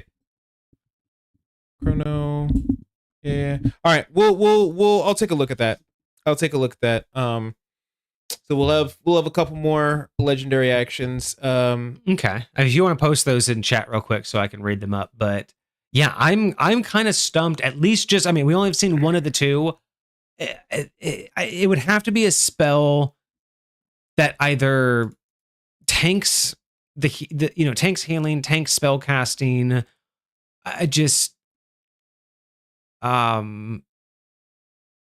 There's none that come up. I mean, again, I don't memorize spells like that. I don't know any spell that requires a save that would that stands out that wouldn't normally be useful against a wizard. You know what I mean? I'm trying to think of like what specifically would go against a healing specific type of character. Right. Outside of like sleep, really. I think if you failed sleep and you put these 2 to sleep, I'm pretty sure it would just be, easy pickings at that point. But like you said, that has to do with with HP. And it's not a lot. It's like I think a max of like oof. Let's see. So we have the other legendary actions. So Blessings of Lumina, passive. All of Marl's healing abilities are 50% more effective. This includes healing spells and legendary actions. All of Marl's healing is multiplied by 1.5. Okay. So legendary. Okay, so that was just one of the abilities that we haven't seen before. So that's just something that's just supposed to happen. So, okay, so there's the other legendary abilities. Okay, so wait, so Blessing of Lumina. So all of her healing abilities are 50% more effective. Is that in addition to the aura? Yeah, it just in general. It's just a passive in general thing. So just 1.5 all of the values. Maybe I'm just not understanding the purpose of that, unless there's like more steeped in lore, like there's a reason to know that. But why add the difficulty to the DM? Like again, just the mindset of like, why say here's what they do healing wise? Oh, but by the way, they're going to 1.5 it anyway. Like, right. What I don't necessarily understand the addition of a passive ability to increase healing when these are already like specialty spells. You know what I mean? I'm just lost on why are we adding an extra step when we could have just increase the number all of the numbers, right? Yeah. I feel like that would have been easier than adding a passive ability. I think the thought process is to add like guaranteed healing, but at the same time, if you want to do that, you could just increase the plus afterwards. You know what I mean? Yeah. Like, cause then you're guaranteed to get whatever it is, like give them like double the bonus or double something else like that. That would do more to, and make it easier on the DM to actually process in combat. So I mean, it's not terrible, especially if you have a calculator. It's pretty easy. You roll it all, then you multiply it. But I don't know. Sure. I feel like it's just weird to just add that when again, it like a player, it makes sense if you take an item that does that multiplier after the fact. But for something that has a one-time use or strict use, I don't know if it's really a necessary mechanic other than just upping, sure. Upping the health, the healing. But here are the other legendary actions we don't have. So we have Royal Freeze, 30-foot cone, DC 19. Okay, so that's the same one. That's the one we do have. Oh, but this is supposed to be 10 or 5d 10 cold damage plus speed is halved for 1 minute, or half on save and no speed reduction for a minute. Oof. As a legendary action that I can do every turn? I can't. No, I can't. That's fucked. That's it. I don't know if it stacks or not, but having someone's speed for the rest of the encounter, yes, this is supposed to be very, very difficult, but I don't know if that works for a legendary action. And there's no save ends. Like, you save out of it when it's cast, but once it hits you, you stuck with it. I don't know. Like, I wouldn't mind a couple rounds, but a minute's asking a lot for that. For a legendary action, that's asking a lot. I think specifically because it's a legendary action and because it's only 1 point, having it until the end of their next turn is sufficient. It does enough. If you want to do it more, if you want to screw them over more, you can screw them over more because you got more legendary actions on your next turn. But for right now, that's a hard one for me, even as a high level boss campaign. Yeah. That one still seems even worse than the last pair. So I don't know. I don't know if I can get behind the 1 minute, but other than that, I like the 5d10. I like having the speed. I just think it should just be for what was it before? It was the damage? 8d8 for the Royal Freeze? No, I'm looking at ice. Hold on. Royal Freeze, 5d10 speed is halved. Oh no, so same thing. So yeah, it just lasts for a minute. 5d10, but yeah, they just upped it to a minute. So I would just say end of the next turn is fine. Minute's a little bit too long. Okay. All right, legendary ability number 2. This one's Ice Shards. Let's see. This one also costs 1 point. Up to 3 targets or 3 shards. DC 19 save or take 3d8 cold damage plus 1d10 piercing damage per shard on failed save. Speed is reduced to 0 until the end of the next turn. On save, half damage and no effect. So yeah, I think we should just keep the theme of end of next turn. So if I'm understanding this, when it says up to 3 shards, is that like Magic Missile? Or is this I'm assuming that one use. I'm assuming one use is up to 3 targets. Okay. Or you get it says up to 3 targets. So I'm assuming you can't stack those. It's 1d10. It's 1d10 piercing per shard, so it is like Magic Missile. Yeah. So you get basically 3 attacks with that one. So that one's pretty good. And again, I like the speed reduction to the end of the next turn. That's fine. I think that should be the standard for these. Legendary ability number 3, Healing Blizzard, costs 2 points. Summon a 20-foot circle in which healing snow falls. Any creature that passes through it regains 30 hit points. This area lasts for 2 turns. There's nothing saying it wouldn't heal the party. Yeah, it just says any creature. So I like that one. That one I like a lot. Yeah, I'm okay with that. Now I would say it should be it regains 30 hit points per round. You know what I mean? Or like 30 hit points if you start your turn in that or whatever. Like I just feel like if it's gonna last for 2 turns, make it really impactful. Right. Because we've already seen lots of good healing. I wouldn't mind that getting 60 total if you could pull it off. So with something like this is just where my brain goes. I would say PCs would get the standard healing, but they wouldn't get the bonus healing. Oh yeah, I get that. Yeah, but for sure. I would say if one of the things allies were in there, they would get the bonus healing and the standard healing. Yeah, I could see that. Okay, I think that's cool though. I do like an AOE healing effect. I think that's pretty nice, especially staying on the field. I think okay. That's nice. Yeah. Legendary ability number 4, Crystalline Embrace, 2 points. Marl encases an ally within 50 feet in shimmering ice, granting it a level of resistance to all damage until the start of Marl's next turn. The encased ally cannot be grappled or restrained during that time, and it also deals half damage with its attacks and abilities. Okay, so it lessens it, but it also protects it. Interesting. Probably enough time to get it to heal. I like the back and forth. I like that it's not all good. I like that they do have damage. I like that they have a lot more survivability. I like the time period too. I'd like to see how that's going to work in combat. I would really like to see how that's supposed to work with everything. Sure. Like what are you doing immediately before and after this to really set this up as that duo combo, right? Like why is your ally going to benefit from this? So interesting, very intriguing. I will continue to keep my eye out for that one. Especially when we go over the next character. I really want to see how that would make sense if you're playing that one. True. Legendary ability number 5, Glacial Seal, 3 points. Trap one enemy in ice, DC 19, con save, or restrained, plus vulnerable to cold until the end of Marl's next turn. That's nice. So her next turn. So she gets basically a free round of attack against you.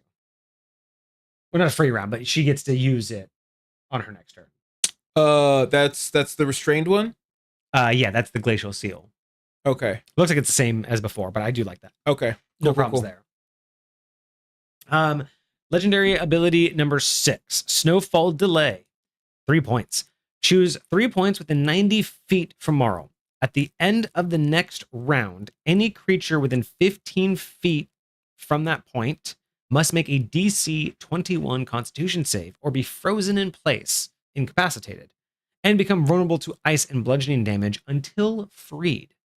To be freed, you must succeed a DC 19 Strength check to break off the ice, DC 19 spellcasting ability to cast a fire-based spell to melt the ice, be hit by a bludgeon attack, or be hit by a fire-based attack spell.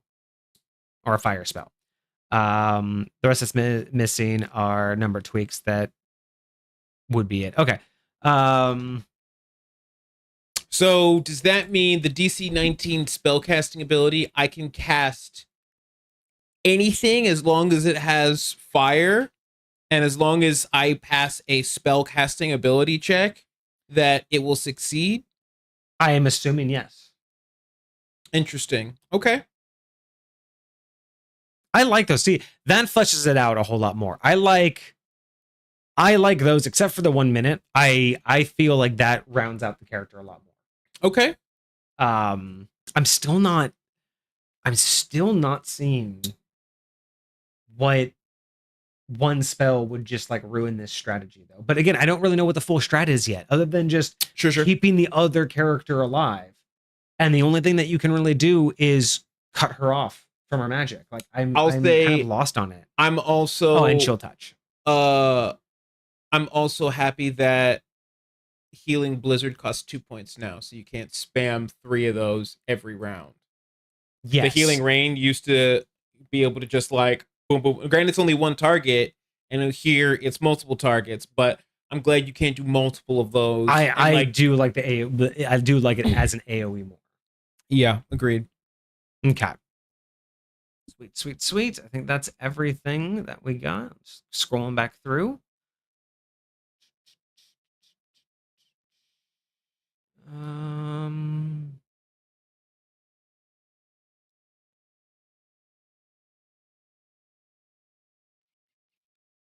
Wait, did I misunderstand you? Are you saying that Chill Touch is the spell, or is that just a spell that they're supposed to have?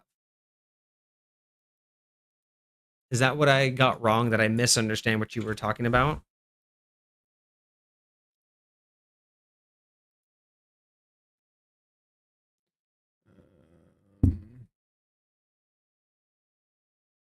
The spell that counters them is Chill Touch. So what? You create a ghostly skeleton hand in the space of a creature within range. You make a range spell attack against the creature to assail it with the Chill of the Grave. On hit, the target takes 1d8 necrotic damage. It can't regain hit points until the start of your next turn. Until then, the hand clings to the target. Well, that's for a turn. Not being able to gain hit points. I mean, I do get that. It does ruin their strat, but how many times would you be able to cast this? That is a cantrip. Chill Touch is a cantrip. Oh, so as long as you can basically grab their opponent or their ally, the ally won't be able to benefit from any of the healing. So if you got both of them under Chill Touch, I guess, if you had 2 people who could do Chill Touch. It lasts for a round. It doesn't require concentration. you would have to do it every single round. Some people just like spamming that and everybody else doing damage. Yeah. And that's assuming that. So that would really mean that they're really heavily relying on all of this healing, which is going to be very interesting. What kind of save is that? Oh, no, there's no save. It's just a ranged spell attack. Yeah, so as long as you can hit them, as long as you get your spell attack off. So there's not even a save against that one. That's just as long as you hit them, you can basically lock them out of healing. Yeah, that's kind of what was throwing me off, is making sure they had to have a. That's what I think. Why? Yeah, I think that's why we weren't guessing it, is because that threw us off. And I thought it was like a permanent fix. Like once this is done, the game is over. Yeah. But still, that is pretty crazy. And a cantrip at that. That's sorcerers, warlocks, and wizards. I'm actually surprised. Well, yeah, and it will be doing at this level. It will be doing 3d8 damage every single turn. Oh yeah. So it alone will just tear away at them. Not a lot, but it'll be useful. That's interesting. Yeah, 120 feet. So, yeah, I mean, I guess because this particular character, the princess, didn't have any kind of counter spell or anything. So I don't know how they would be able. I mean, if you hit them, I don't know there's any way to get rid of this. They don't have shield. They don't have. I mean, they have plenty of things that like remove conditions, but I don't know if this counts as a condition that you can remove. I don't think it does. I think it's just a spell effect. So you just have to, if you have one person able to constantly do that, you would lock them out of the heals. Interesting. And then you could do exactly what we were talking about earlier and just focus fire the one dude. You can't get healed none, and then bye, Felicia. And then you would just turn on to the other person, and then same rinse and repeat. Yeah, that's interesting. That's so interesting that's a cantrip. That's so weird. I will say, I've never seen that cantrip significantly abused, even though people can't like honestly, that's why isn't that used more than I just that one's kind of flown under my radar, like just really thinking about that level of issue with not being able to heal, and that's especially, again, it's just a spell range attack, so it's like there's it's 120 feet too. There's like nothing you can do against it. Like there's just nothing. That's crazy. I mean, that's having a high AC. Yeah, that's definitely a casting silence on the person, right? Because you do require verbal. That's kind of lightweight, like the sleeper spell right there. Yeah, kind of. I got to think about that one more. That's so great. That's like crazy powerful in a way that you just don't think about. Because that's at the start of your next turn, so it just doesn't matter as long as you're up. They're never healing. That's wild. And if you have something that you take that against anything that auto heals, damn. All right, wild. I'm gonna be thinking about that one later. I'm gonna be thinking about chill touch and how exactly would it be the best way to counter that? Like, what's a good way that you could look into countering chill touch? That would be very interesting. I'm gonna have to think about that. That's devastating. But as a good rule of thumb, if the players can do it, so can the DM. True. All right, so let's move on to Glenn, and we'll see what Glenn can do. So Glenn is working with Marl and getting so much healing, but let's see what Froggy Boy, Mr. French Froggy, has to offer us. I don't know if he's French. I like his little wannabe mustache. Mustache, tentacles. All right, looking at Glenn, we have an armor class of 21. He has Blessed Knight's Plate. He has 360 hit points, 30d10 plus 180. He has a speed of 35. He can swim at 30, and he can leap 60 feet. All of those, I think, are awesome. I love the leap. Yeah. Love the leap. Fantastic. No changes right there. Going through these stats, we have a strength of 24, a dexterity of 18, a constitution of 22, an intelligence of 12, wisdom of 18, and a charisma of 18. Again, really well proportioned stats. Agreed. I don't mind any of that. You got 2 over 20, but nothing else even at or close to. Won't look close. You got some 18s, but still, like that's good. That's a good spread. I like it. All right. So saving throws, we have a strength of plus 15, a constitution plus 13, and a wisdom of plus 12. Skills, athletics plus 15 and insight plus 12. Damage resistances, we have resistance to cold, force, radiant, and thunder. Interesting. Thunder is audible. Yeah. Interesting. Never really thought about that one being like a resistance, but okay. Immunities, charm, frightened, grappled. So I like grappled for him. Yeah. I like grappled for him instead of stunned. I was gonna say like the charm and frightened are always a good classic, but grappled, yeah. I think grappled over stunned is great. We have a passive perception of 14 and a dark vision of 30. Yeah. Languages are common, sylvan, and celestial. Okay. So far no changes. Actually, I really like the overall feel for what this character can do. Sweet. And the 60 makes sense because 60 feet is typically the range of their ally. True. So that really makes sense that they would be able to stay within their allies' range. I like that. What is that? I don't know what that is.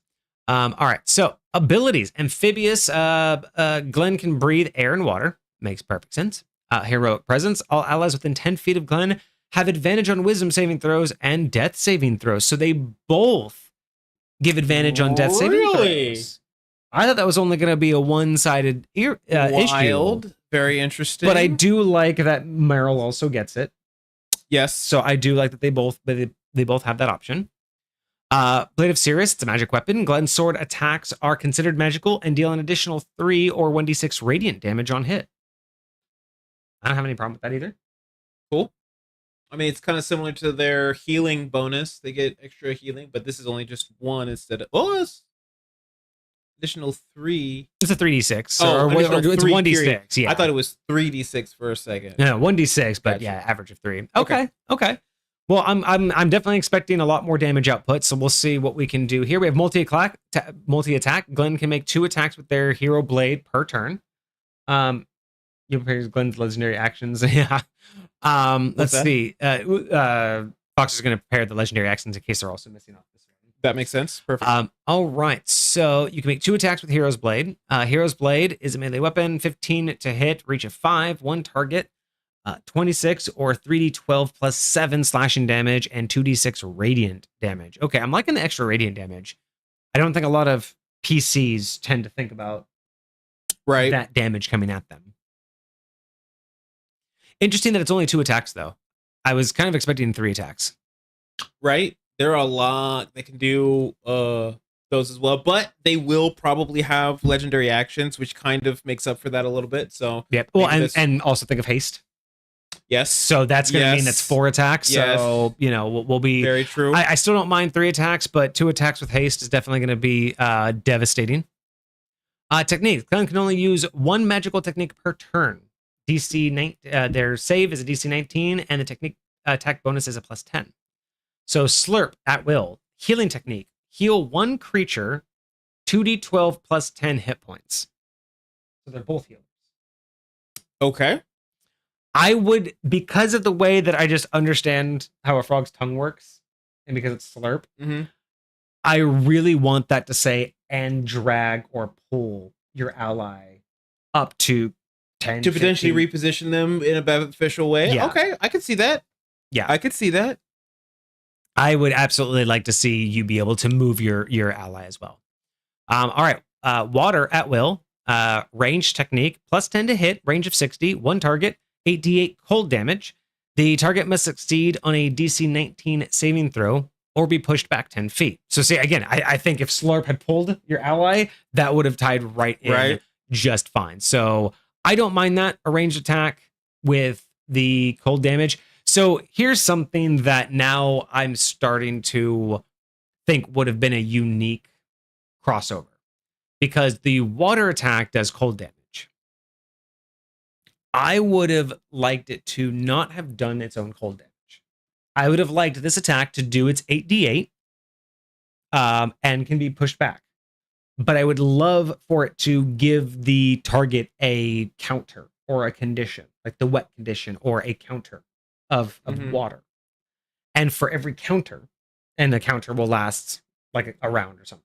But basically, as long as you're wet or have a counter, Meryl's attacks do extra cold damage. Interesting. Because you're wet, and she's hitting you with ice attacks. Right. So instead of him doing extra ice damage, I think any target he hits should be now vulnerable, or that any target he hits, it's not cold damage, but they become vulnerable to cold-based attacks. So would his attacks do damage, or would they just inflict that condition? I think like water would do 8d8 like regular damage, or like lesser, or lesser, just like force damage or bludgeoning damage. I still think it could do damage, but instead of doing that much, I think it should make them vulnerable to cold damage to tie into his ally. Interesting. That's how I do like that idea, and I think for a more normal mechanic, like I think that like just that in general, not even just specific to water and ice, but I think that in general should be like a concept that is applicable throughout D&D. Like if I used shape water and just splash somebody with water and then used Ray of Frost on them, I think something should happen. I think there should be an effect outside of what is normally the effect of that spell. So yeah, no, I definitely like that. So I think that would be kind of cool to just be able to set each other up for that, because while like Foxer says, Meryl can set Glenn up for some stuff, but I would like to see Glenn be able to set her up for some extra damage too, especially because it just the naming structure just sounds like that's what we should be setting you up for. And we do have dual techniques that we'll be getting to as well, so that might be included in there too. So Slurp Splash 3 per day, melee technique, plus 10 to hit, reach of 20, 4d12 slashing damage, and pulls the target 10 feet closer. So again, if we have Slurp Slash, I think Slurp could have also pulled the ally. I think it still would have made perfect sense. And that could have been a choice. So like, it doesn't have to, but I definitely think the option to pull your ally, especially when it's an ally, I definitely think giving the choice is beneficial. And always add the verbiage, it wouldn't provoke opportunity attack. Yes, I will say that is standard in 5th edition. Is that so the force movement? Yeah. All right, Water 2. This can be done twice per minute. AoE attack or AoE technique. Any creature within 60 feet of Glenn must make a DC 15 dexterity saving throw. On fail, the creature takes 10d10 cold damage and becomes soaked, vulnerable to lightning damage until the end of its next turn. On success, the creature takes half damage and is not soaked. I don't mind that, but so far we haven't seen any lightning issue. I think that is exactly what I mean. That's exactly what I meant for water. Is it really should just be take away the lightning and make that cold. I think personally, Glenn shouldn't be doing cold damage. Like I really think we should expand conditions, because yes, you've already talked about, what was it, 2 different conditions? There was like slowed isn't theoretically a condition. Yeah, that 5th edition has. Like they just said what it does. So I think that like soaked, wet, like put in the ADG. We'll add them, that or the APHP, whichever one you think. But I think I personally would say that Glenn shouldn't be doing cold damage. Glenn should be setting Meryl up for the cold, for the extra vulnerability. I think that because she's able to slow them down, getting him his shots in. Sure. He should also be getting her prepped for her damage output. So that's the way I think I would have taken it. It's also fascinating that they're both healers. You know what I mean? That's not something you see very often. But he also has Cure 2, range of 60. All creatures in range, 10d8 plus 16 hit points. Not all creatures of his choice, just all creatures within 60 feet. I think that was my fault. I think I was supposed to say all allies. Oh, gotcha. Creatures. Okay, that would be way different. If it's all allies, that's fine. Okay. And then we also get regular heal 3 per minute, range of 30. One creature restores 5d10 plus 10 hit points. Again, I'm not upset with it. It's just it is very weird to see 2 heavy healers side by side. Yeah, it feels like they just kind of one ally. Okay, encroach on their synergy. You know what I mean? Like it's like you don't really get to shine as much as a healer, and I don't want to get to shine as much as because we're both kind of. I think my concern is that it seems like there's going to just be a lot of taking care of each other and not taking care of the party. You know what I mean? Instead of having the role of like, hey, you stay back and just keep me up. Right. It's going to be a lot of, I need to keep you up. Wait, no, you need to keep me up. And I don't know. It's a very unique dynamic. I'm not really upset with it. It's just not. It's not the standard. Sure. And I don't know. I'd love to see how well it plays. That's what I'm trying to work it in my head of how this is going to work, and I'm skeptical but hopeful that it would turn out well. It's just that is a lot of healing for both sides of it.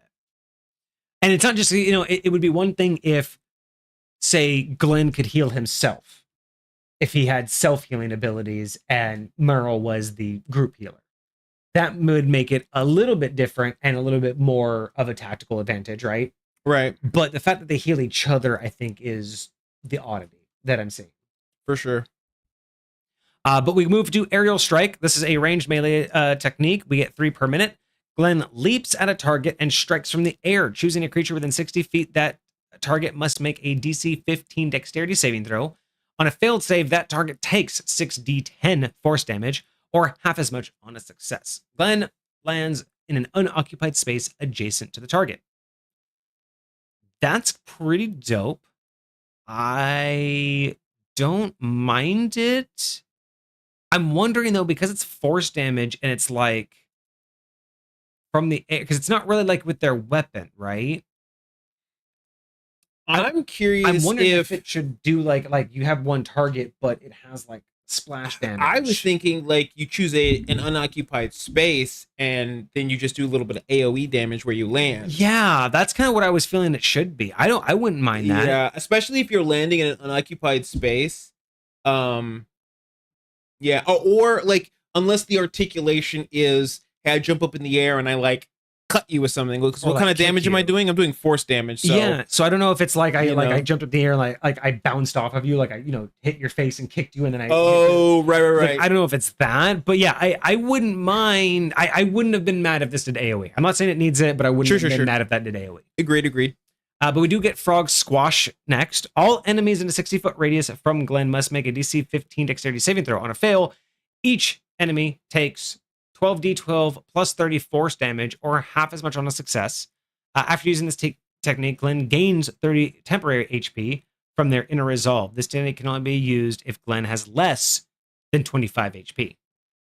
So, man, that's a huge radius. That's 120 feet circle. And you're just doing 12d12 force damage. So you're just like slapping the ground and just doing like an earthquake like thing in. That's wild. I mean, like the leap made sense, but I don't know about the 60-foot radius. I'm having a hard time wrapping my head around that distance. Like, so the only thing I can think of is like some Naruto shit where, how they get them giant frogs. Like imagine when he's like low on health, he like jumps up and either some spectral or he actually turns into some giant frog and then like lands in this huge area. I feel like it would make a little bit more sense if it were a spectral frog rather than anything else. But like it would have to be something like that. Again, I don't know enough about the game or the character or anything. Personally, for me, what I would do to keep this as close to this as possible, I would reduce it to 30 feet. Personally. Sure. I think 30 feet is plenty, to be honest. I wouldn't mind that this can be used in conjunction with leap, so you can leap 60 feet and then do a 30-foot radius. Sure. But here's my other alteration. Reduce it to 30 feet. Keep the damage. But I wouldn't give... I mean, I know there's already a lot of healing going on. I wouldn't bother with temporary HP, in my opinion. Just because it's a boss fight. Just go full send. I was about to say 30 doesn't feel like a lot for somebody that's that low. Because of the 25%, I would just say double. Not 30 HP. I would just say that when using this ability, Glenn's current HP doubles. Can only be used when 25 or less. 25% or less. Because at 25%, even if you double, you're still only going up to half. But most likely, you're not going to be closer to 25. You're going to be closer to 15 or 10. Sure. So even doubling your HP, when he has 320, when he's down at 25, he's going to have what, like 40, 50? So he'll come up to 100. Like that would be much more of a boss like maneuver for self-healing, in my opinion, than 30. Because again, 30 is barely one player's attack. It doesn't feel like enough. But because we said it's at 25% HP, I wouldn't mind doubling it. I'll say this. I also wouldn't mind doubling it, but I also don't mind it being temp HP because I know that temp HP, it feels a little bit different. It goes away and never comes back, but it does keep you in the fight longer. It does keep you in the fight, and so like you maintain that survivability. Actually, that would make it nicer because then he's still reliant on Marl to heal him. Yeah. And he can stay up longer to get her back up so she can heal. Okay, so that's what I would do is I would just say double. You get double, or you get the equal amount of your current HP as temporary HP. Yeah. Exactly. And just reduce it to 60 feet. But everything else can stay the same. I would be much happier with that. 30 feet? The all enemies within 30 feet radius take the damage. Got you. And then you just get temporary HP equal to your current amount. But you have to be 25% or less. I'm super not mad at that. And then you're just waiting for Marl. And if she's down, you're up long enough to get her through her death saves, which are at advantage. That there feels like there's more stacking there and much more of an understanding of like the interplay between the characters if you do something like that. So that's my 2 cents. Okay. Let's see. So yeah, we only have the 3 legendary actions, so we will go with the list here. I did see that. There's a giant wall of text on my side, Foxer. Oh, is there? Got you. All right. So let's see. So legendary action 1, Sacred Leap, 1 point, jump 30 feet. Make a hero's blade attack in any order. This does not trigger opportunities. So wait, so you get a jump and make a hero blade attack in either order. And it doesn't trigger opportunity attacks. I don't know why that's 30 feet, not 60, but I'm not mad at it. Like it's just basically probably because it's like, you're not, he has multi-attacks. Like so on your turn, you're ready to go, but in reaction to somebody else, you're not. Okay, that's the only thing I could think of because a lot of the times with these reactions, you can move up to half your speed instead of like your full speed. So that would make sense that you only get half the jump. Okay, but that's still pretty devastating as his legendary action. Dude, 30 feet is most PC's regular speed, right? And no opportunity attack. It makes perfect sense too. It's going to jump straight up. That is not a direction you would normally have an enemy go. So you're probably just not going to attack for it. And doing it as a legendary action at the end of you or your opponent's turn, like that in and of itself, from my perspective, catches you off guard. Yeah. So I think that one works. Yeah. The 30 feet makes more sense now that we talk it out. Legendary action number 2. Let's see. Vanguard Bash, 1 point. Melee weapon attack, plus 15 to hit. On hit, 2d12 plus 10 bludgeoning damage. Target must make a DC 17 strength saving throw or be knocked prone. All right. Okay. All right. So you do a bunch of damage and then potentially knock them prone. Yeah. It says melee weapon attack. Does that mean you have to be within melee distance, I'm assuming? Yeah. Yeah, it says melee weapon attack. Yeah, I would say that. I mean, I was wondering if like you could do this like with your tongue, would you be able to give it like 10-foot reach? But I mean, overall, that's a good amount of damage, and I do like being able to knock them prone. That's always a favorite of mine for bosses. I'm curious if it is a weapon attack. The weapon that I have is my hero's blade. Yeah. Why is it doing bludgeoning damage instead of the slashing damage that my blade does? It does say a bash, so it might just be like a pummel, like a pummel punch or something. I could totally see that. Okay, bet. All right. Legendary action number 3, tongue snatch, 2 points. DC 15 strength save, or be pulled and grappled next to Glenn and take 2d12 plus 7 bludgeoning damage. On save, nothing happens. Okay. So my biggest thing is it doesn't have a range, so we don't know how far Glenn can target. Yeah. I would say 2 things that a couple things that I would want. I would want how far of the target away it can be. I would suggest capping how far he can drag them. So, for instance, I would say just simple numbers. If he can do this up to 15 feet, he can drag up to 10. Meaning, if you reach him, you then become grappled. So if you're at 15 feet and he does this, you get pulled 10, you're still 5 feet away, nothing happens. But if you're 10 feet away and he does this and he pulls you 10 feet. Now you're grappled. Sure. That would be kind of more or less what I would think about this is just how far away does the creature have to be and how far does he get pulled until the grapple. But otherwise, I do like the fact that he grapples. I would also include size requirements because there's plenty of things that increase somebody's size. Like if you have a druid on your team and they turn into something that's huge or whatever the case may be. Because he's a frog and the tongue and the big mouth, I wouldn't mind if it said, you can grapple creatures one size larger than you. I would agree with that. Especially for a boss. But I wouldn't say much more than that. Yeah, no, I would say just, can you grapple one size higher? Okay, but I was glad to see that he has a grapple ability because he has the resistance to being grappled or the immunity for being grappled. Yeah. I do agree. All right, legendary action number 4, Shield of the Ancients, which is 2 points. Until the start of Glenn's next turn, Glenn gains +3 AC and resistance to all physical damage. +3 AC, that's... I like that. I like that it's 2, because if you use it, you can't... Granted, you could do that every turn. Yep. And then one of the 1-point things. But...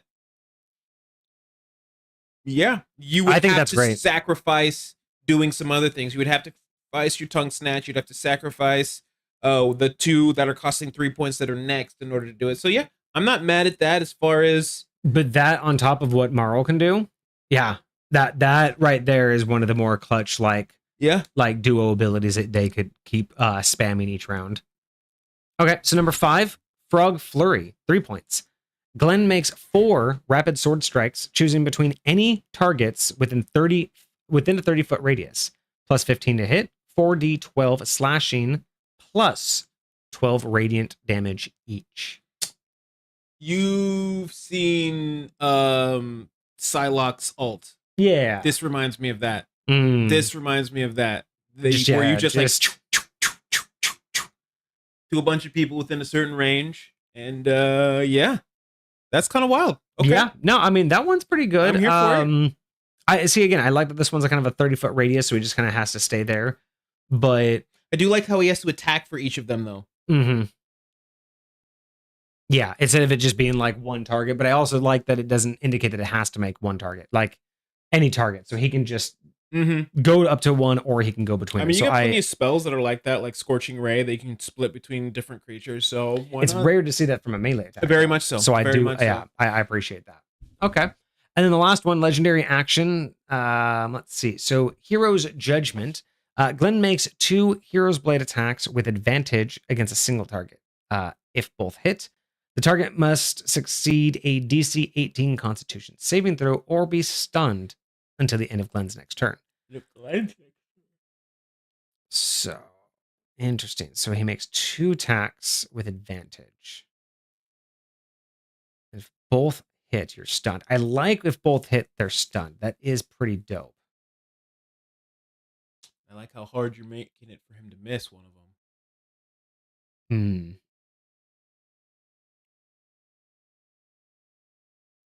Interesting. Okay. So definitely a heavy hitter. I think my biggest concern just with him so far is, I think actually, no, just with him. I think the fact that they both do the amount of healing and cold damage, I think is not the interplay I would have preferred. Sure. And is not as synergistic as I would like it to be, but I see the benefit of it. I see where it's trying to go, and I see the difficulty standard. I'm still not convinced this is harder than the last one. As progression wise, but maybe that's to kind of just set them up for, false security. Maybe this one is meant to fatigue them more and make it be a more longer drawn out battle with the amount of healing that they have. Maybe use up a lot of their resources and try and challenge them in a different way rather than just strictly damage input that they would receive. So I'm hoping so. But I do agree. I think that overall these characters would likely be easier to take down than the first 2. So far, that's just what my general gut feeling says. But let's take a look at what the dual features are. So when these 2 are both up and conscious, then these techniques are available. They both must spend the required charges if there are any, and they count as magical attacks even for physical components. That I was left on from the last one. I don't know if that theoretically applies to this one, but probably. All right, so the dual techniques. We have ice, water. So it costs ice and water. I'm assuming that's the abilities, right? Correct. So it would cost Marl to use their ice at will ability, and Glenn to use his water at will ability, which is kind of what I was saying. Is they, this even goes. I'm starting to wonder if this is going to go more to what I was suggesting. Is that instead of both doing cold damage, they really should be setting each other up with everything they do. Right. Constantly using each other's abilities. But with the ice water, if both of them use their at will abilities, an area of a 30-foot radius, they make a dex save DC of 19. And the effect, each enemy in this range takes 8d10 cold damage and becomes chilled, speed being halved, on save half damage, and not chilled. So this is like one ability, and they can do these.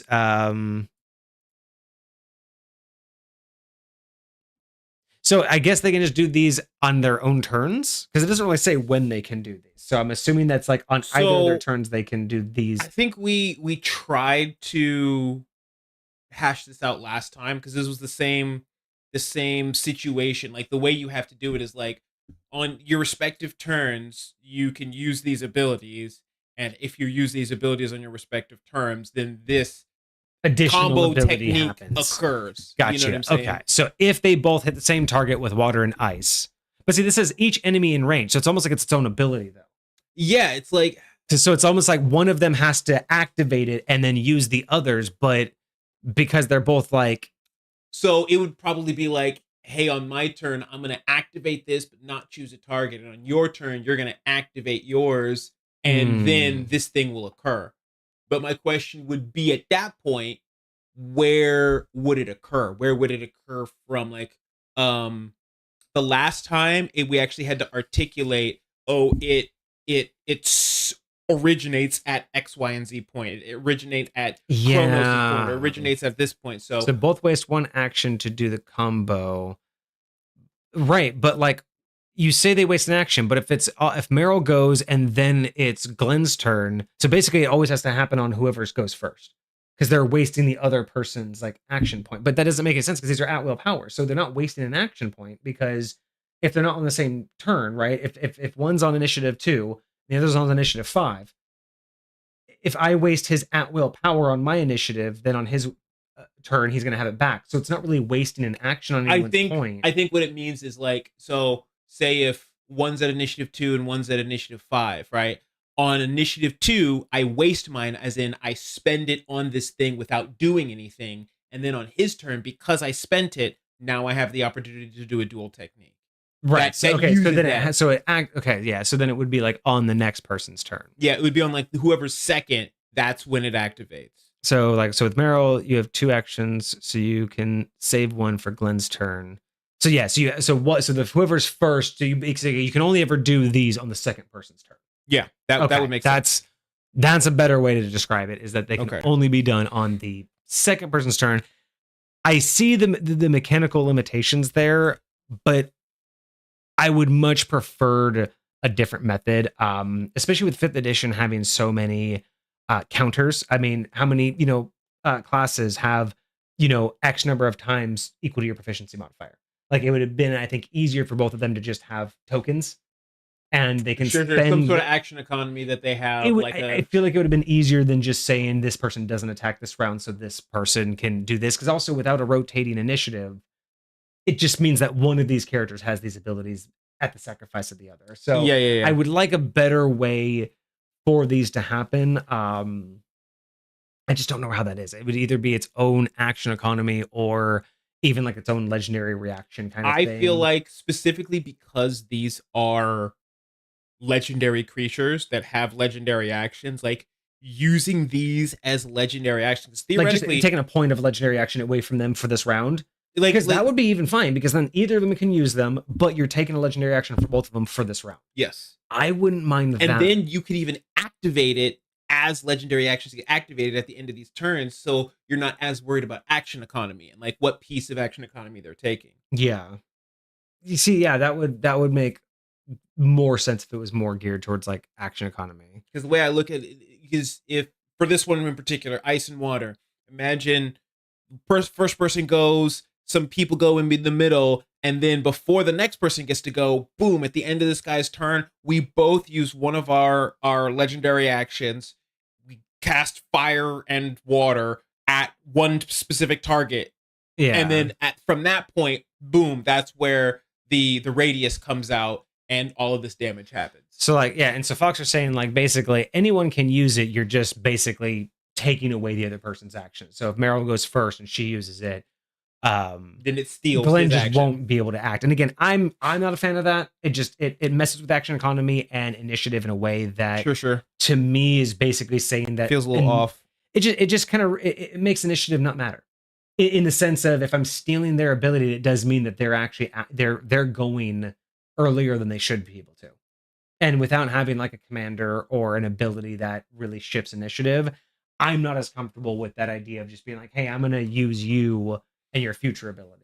Yeah. It seemed, and maybe it just feels a little bit weird because as a DM, it just means I'm just kind of like, oh, I'm just deciding how they're going to, I don't know. It's not the way that I would do it. I would have its own economy if it were that way, just because shifting economy from one initiative to the other just isn't the way that I like to do things. Yeah, no, I'm not opposed to that. And like we said, I really think that because these are legendary creatures, like that economy feels like the one that makes the most sense for this land, and it can be used across the board for all of these fights. And really, we're just talking about like the effect of this particular like technique, right? Like why this one feels this way. To be completely honest, the way I would have done this is these are all not all of them because I don't know what the other ones are yet, but for ice water particularly, not only did I suggest that should be like a built-in mechanic, right? Like his water ability does bludgeoning damage, but sets it up to be vulnerable to cold damage. That sounds cool. But I think because that's set up that way, or the way I would interpret it is that should be the way it's set up, right? So, hey, I just attacked this person. They're now vulnerable to your attack. Go and attack them. Ice water could be a passive. When the same target is attacked by both of these attacks in the same turn, this happens. So like if Meryl or if Glenn attacks with water and gets them wet, and then Meryl attacks with ice, sure, both of their abilities will happen as normal. But at the same time, they're also going to take an extra 8d10 because the ice water effect took place. Does that make more sense? Yeah. So that's the way ideally I would have run it. Is this is more of a, if these two things happen at the same time, this effect just takes place. I mean, I do see that, but I feel like it might be the same regardless. I'm just thinking about it in my head. I'm like, that person's going to explode. That person's going to explode. Like there's going to be there's going to be no hope for you. Like 8d10, your speed is halved. The other ones are probably going to have your speed again. You're taking their initial damage. You're taking that initial damage. Then I'm like, God bless America, man. I mean, granted, this is min-maxers. And I would much rather it be against a single enemy than this being like the AoE. So that's just, as I said, in an ideal situation, I would have done it where it's a passive if these things happen, like it's a trigger. But I'll say just this right here, just thinking about these two abilities used in tandem, having an explosion of cold, it doesn't, I'm like, why is this explosion happening? Why is this an AoE response because of these two initial attacks, right?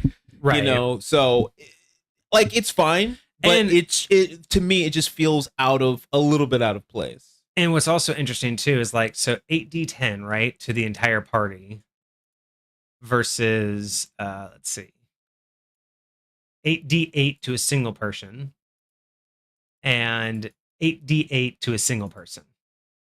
So they both sacrifice an 8d8 to one person to do 8d10 to as many people as they can. That's a good trade. And that's every time. That's like, that could just be just every round, which again is like one of those situations of if there's no other action economy, if you're surrounded, why aren't you just doing this? Because you're doing more damage output to more people than your basic attacks. Yes. If they are grouped in that way. If there's at least two adjacent to each other, it's preferable. If it's not, then it's a 30-foot radius though. That's then like, I'll say the only benefit to doing it the other way is you get 2 attacks. Yep. Which means 2 opportunities to hit, and there's like it's way more likely that you're gonna get that stuff off. Yeah. So it's interesting. It's definitely interesting with the action economy as it is. I think that's my only thing is it's an interesting action economy to just say that we're gonna, instead of just us attacking individual targets, we're just gonna AoE the area. Sure. I would prefer just some sort of other like action economy for that. That's why you want them to waste 2 actions and the respective charges, because otherwise you're just saying it would be like 3 attacks instead of 1. Well, I mean, it's not even against 3. I mean, yeah, you're still taking them, but it's still, they either could have each attacked somebody for 8d8. I think he was talking about when you were talking about the reactive. Oh, one. gotcha. Yeah, because then it would be 1 and then 2 and then 3, and it would be all of them. Yeah, instead of just the 1. So yeah, so that's interesting. But we'll see what the other ones are as well. So that was ice and water. The next cost is also ice and water. Is that true? It costs the same thing, I believe. Okay, so they would have to choose which one happens. Okay, so versus the burst or a 30-foot radius. This one's only a single target within 60 feet. Con save of DC 19. So the target takes 14 D8 cold and piercing damage, split 50-50, and they become restrained in massive ice until the end of their next turn. And then you can save for half damage and not be restrained. 14 D8. So you roll all 14 D8 and then split the damage between. Ice 2 and water 2. Okay, so this is ice. This is just. Oh, gotcha. This is the higher upgrade version. Okay. Thank you. Okay, so because ice 2, this is the AoE spell that does 10d10 cold damage and slows people. Glenn does water 2, which is AoE 60 foot 10d10. See, why isn't this one doing the AoE and the single target one doing single target damage? This one's doing single target damage and right? I mean, maybe that's the point, is it's, I don't know, it is kind of confusing though. I would think that they should stay in line and the single target up, should do single target and then be upgraded. So maybe that's the better way to do it, is maybe just flip-flop these and keep ice water 1. I do think single target and Glacial ice water 2 Freeze is more powerful, and the ice 2 and water 2 is also more powerful, but still I but yeah, I kind of see the thing there of keeping the single target and not flip-flopping it. But otherwise, again, interesting action economy, but I don't mind the effect. This effect I don't mind, kind of just like a Sub-Zero like freeze ray. Right. Take him right out. 100%. Okay, and then we have double cure. So this is them both casting cure. And let's see. Cure. So that one's all creatures in range or all allies in range. And then one creature. Interesting. Okay. Yeah, these are also the old version. Oh yeah, that's right. We don't have the updated verbiage. So 2 cure spells, all allies within 60 feet, restore to full HP. Additionally, all conditions, charm, paralyze, etc., and curses or diseases are removed. This ability doesn't affect incapacitated allies. If they use cure 2, if they both use cure 2, like if they both decide, hey, I can do this twice per day.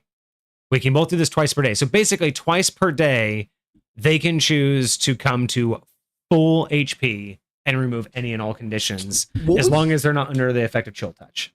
What was the other one that brings somebody back from full? It was one of them that had something that was like Arise. One creature, revive target creature with full points and removes 1 negative condition. Then remember, that's once per minute. So if Glenn goes down, like they bring Glenn back up, and then next round they both immediately go to 100%. Well, Glenn will already be at 100%, but yes. Well, yeah. Like later, that happens, then later it happens again. So both of them get close, and you're like, "Nah, bro, I got you." Interesting. I I mean, granted, they're both limited to twice per day. So you could do that twice in this particular encounter. If it somehow lasts longer than a minute, great. But if down, it's gonna last longer than a minute. So yeah, you can twice in the combat basically just reset yourself. Although, if any with the combats were gonna last longer than a minute, it'd be this one, right? Because all that healing, that's gonna prolong things.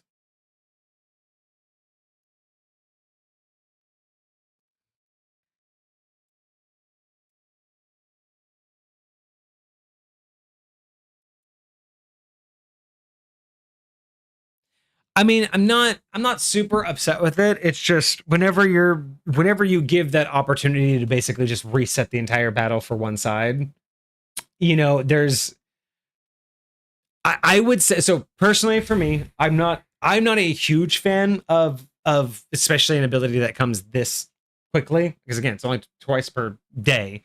That's a lot. But I would say that for me, the closest way to make this feel, I know it's supposed to be a big, heavy fight, but even this is like a lot. I would say that by doing this, it uses up both. Like, you need both your charges to do this. Oh, I see what you're saying. If either of them have used Cure, no, it will use up. They both have to not have used Cure 2 yet. And it's either they can use their individual uses of Cure 2 twice each, or they get one of this. They can use double Cure 1 time. And it's just because the other ones are like, 10d8, 10d10. Sure. Those are good for like little putsy stuff. But if all of a sudden you both are just wiped and you haven't cured yet, one time reset the battle, I feel like that, especially in a boss fight, would feel better than them just, you get like, you have this nice slog. I'm imagining, 6-7 rounds, this nice slog, down, bah, they pop back up. And then you're like, you know what? We saved something for that. And you just slam them back down to almost nothing. And they're like, and then it's like, fuck, we did it twice. And we, you know what I mean? Like, it's almost like, granted, that's not going to happen very often. Sure. But just that idea of, if you've already slogged it and they've come back up and then you had something for it, or you slogged it again, coming back up a third time. I would be curious. Or not the third time, but you know what I mean? Like, a third round is just, because I've seen some stupid NPC or some stupid PC combos where they can do some like massive damage. And if we're talking about min-maxers here, I could see a world where they could do this twice, but again, it would use up resources. And that's kind of what I feel that this is trying to do, is trying to get your PCs to use as much resources as possible. So from that perspective, I get it. But I do agree, like, from my perspective, if this is going to be more usable on a, what I would call a day-to-day basis, I would say what you're talking about is much more appropriate. Like, make them use all of these abilities. Like, yes, you have a personal like an one. Upcast, right? Yeah. That's what I'm kind of making this one feels like. I love the idea. I just think, as easy as it is to be able to do, doing it twice for sure is a little overkill, even for a boss battle. So that's all I'm saying there. But otherwise, really interesting. I'm very, this is one of those ones where I'm struggling a lot to run it through my head, because normally it's pretty easy for me to kind of like run some scenarios and be like, I can judge this a little bit back and forth. But this one is it's one of those ones I'd have to see it in situ. I'd really have to see what happens, what do these characters do, and I'd really have to see, like, I mean, this is also, because again, we're trying to look at it from the point of view of, if any DM picked this up, how would it work in a regular game? Whereas, again, this is for an entire group that is designed, who wants to be masochistic, they want a challenge, and they are designed to be the best and strongest. But I will say, like, that's the category that I would put this in. If I'm searching for homebrew, this is going to be in the scary as fuck category. Yeah, you know what I mean. So yeah, I think there's a lot of interesting things here. But with that being said, there's just so much unknown that this particular one's going to be hard, in my opinion, because my honest opinion is Glenn doesn't seem strong to justify such an amazing healer. Like, Marl's amazing and can hold her own with a little bit of damage output, but she also is a fantastic healer. But to be completely honest, I just don't think Glenn is like the highlight of the I need to keep this guy alive because he'll keep me alive. Like, it's almost like their dynamic is almost imbalanced. Almost all of Glenn's healing abilities would be better as attack abilities to make him feel scarier. If everything, all of his healing was more geared towards being the hammer to her healer, right? Then or if all of his healing was self-healing. So if he was full, so again, kind of like a self-healing paladin or tank, but then with a boosted healer on the back line, that I think would have made this synergy better. But I don't know. It's the they both do a lot of healing. I don't know if Glenn really does enough damage output to really make sense that he has this uber dedicated healer. Because really, like, she can keep him alive all day long, sure. But is he really the defender that this healer needs? Like, I feel like when push comes to shove, like, if you were to put both of them together or like face them off, I'm pretty sure she whoops his ass. Like, unless he gets a good couple crits on her, I'm pretty sure she could slow him down. Granted, he can leap better, but I'm just saying, like, I feel like she has the upper hand as a one-on-one between the two. I mean, yes, but I would also say that, like, I think he can, well, I don't know if he can out damage her healing. Like, that's the only thing. It's because she's got so much of it and so many ways to, like, use it, especially one-on-one. I don't think he could out damage her healing. But I do think it would be a struggle. I think it would be a fight. Oh yeah, but I think with her ability to slow him down, like chip away at his health and also completely heal herself, I just don't think he stands out as like a yeah. I honestly just don't think he stands out as deserving of such a good healer. That's my thing. It's like, I just don't think it makes sense why she's trying so hard for him. They're besties, okay? But Foxer does say that technically in the game these were supposedly like two of the lowest tier like characters you could have on your team. Oh, really? So to be fair, that does go align with the lore. It is interesting though. Again, I'm still struggling to see how the hero artificer is the first fight. But yeah, it'd be very interesting. Well, it'd be fast. Like, it'd be super fascinating. Here's an idea for you, Foxer. Let's say they get through the first 3 fights, right? A little bit too easy. Made them in order from joining the team. Okay, that makes sense. So imagine they're going through these fights, right? And you have these planned pretty well to go against them. But let's say, since there's 3 fights before Magus, let's say you think they went too easy. Let's say you feel like they just stomped right through these fights and it wasn't good enough. And let's say you're preparing them for the Magus fight and you're like, this was a little bit too easy to get here. Have Magus go on this giant monologue about, how he wants to thank you for, giving him so much good information about you. Right. And you kind of just do this whole thing about like, I've learned so much, but unfortunately, it's now time to truly test whether or not what we've learned. And you drop the we. Like, what we've learned, if we've truly learned, like what we've learned, it will be helpful. And then Magus backs out, and now you have to fight a party of these guys. Like all 6 of them. So it's Glenn and Meryl and the hero and the artificer, all as a party. What about the 2 that come after? Well, it depends on but I would say that this would only because that would be if for whatever reason like everything goes awry and the party just like rolls through these fights without any issue. I would say that before they reach Magus, just make an adventuring party of these guys and say, no, we're gonna restart this match, but it's everyone. Stage 1. Yeah, because can you this healing, but with the hero, bro? I just imagine having. Because so much of what they're talking about is like everybody within this range gets healed. Like, imagine having more people that heal than just Glenn. You know what I mean? Yeah. All right. So anyway, so it's good. It's It's a very, again, I'd have to see it in action. It's a very strange.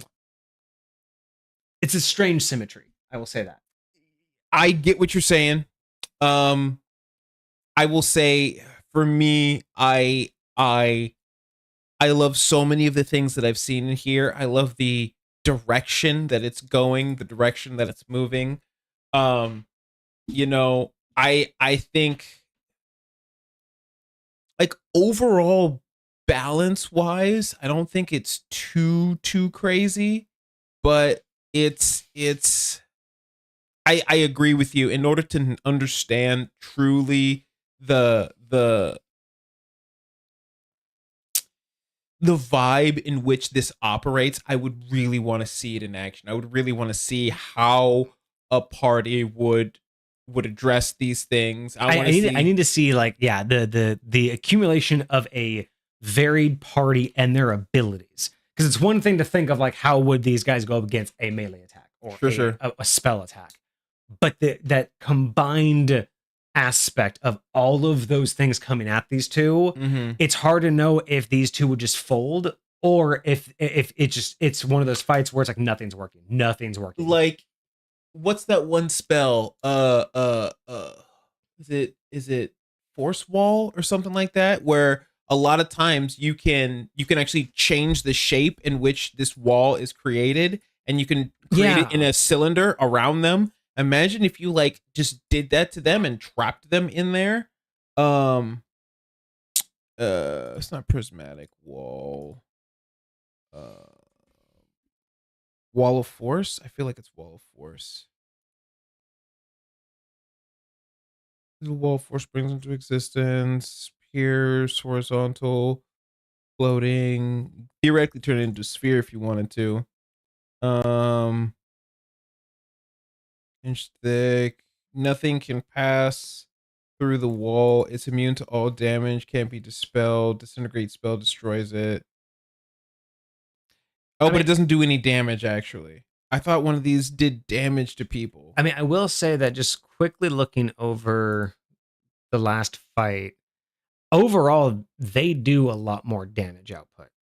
These two.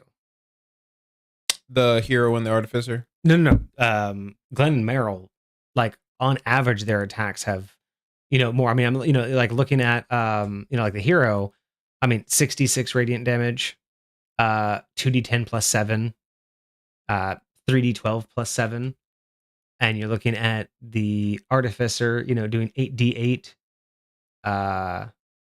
4d8 plus 7, 66 radiant damage. And then, we're coming in swinging with, 8d8 as your base, 3d8 plus 8, 8d8, 10d8, 10d10. So these are swinging slightly above the last one. I think it's just not as much of a barrage of different attacks. Yeah, because this one only has 2 damage dealing anythings, and then the other one has, I mean, it's got more, but still. And they are heavier. Kage called it. So in the actual campaign, they banished Meryl. They banished? The party banished Meryl. Oh, and jumped the frog and disintegrated his body, so she couldn't bring it back. And then they mauled her when she reappeared. Wild. Like, yeah, I can see that. All right. Well, I will say this. So I'm kind of torn here because it is, overall, I liked the hero artificer more than this. Sure. Like, just in direct comparison and looking at it, I liked them more than this one. This one's, again, it's a struggle for me to see how this would work, right? Like, it's a struggle for me to put it together in terms of like, it's not like the mechanics are hard. It's just more of like, again, it's that idea of why is she and him together? Why is this like build? So I don't want to reduce the points specifically for like lore compatibility because that's that's story, right? Yeah. Why 2 people are traveling together doesn't really matter that much. But I will say that while I like the hero artificer more, I can't really say that this deserves like that much lower of a score. I mean, it definitely has some unique ideas. I don't have enough to see it through in my head, so I can't make concrete like this is worse than the others. So I'm probably going to have to give it the same score because it definitely gets the inspiration point.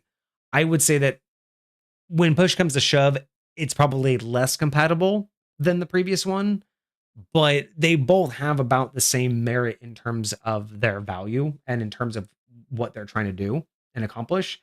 It's just, I think it's more of a personal preference than it is. I think they're both equally as compatible with High Point. You know, they both have enough changes and enough things that I'd have to like alter. Right. I just feel like it comes down to personal preference. I like the way the other one is more than this one is the way that they are. If those words make sense in the way that I said them. So, yeah, you did make me go nuts. That's what I say. You definitely get the inspiration point for sure.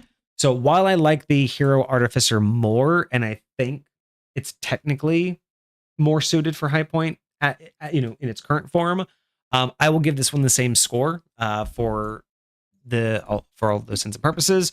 So we will give this one a 5 out of 10 as well. All right.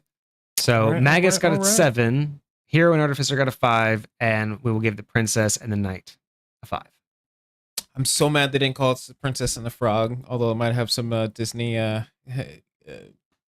mean, could have called it Princess and the Toad, but you know.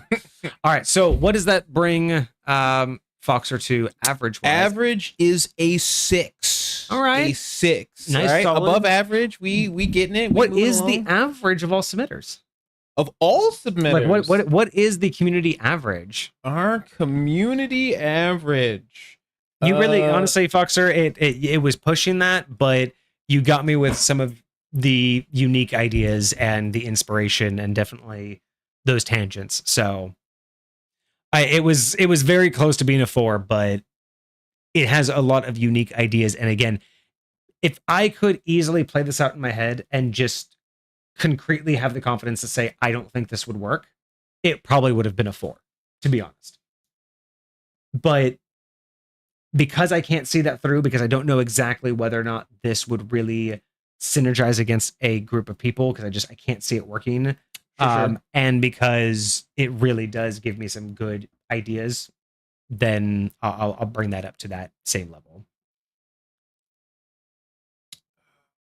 Why?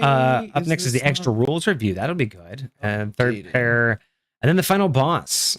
Let's see. That'll be a long stream for sure. We'll have to do that one on a special stream then.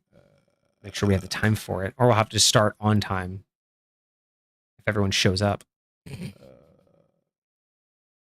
It looks like our average overall for our entire community, for just the community creations, is a 7 out of 10.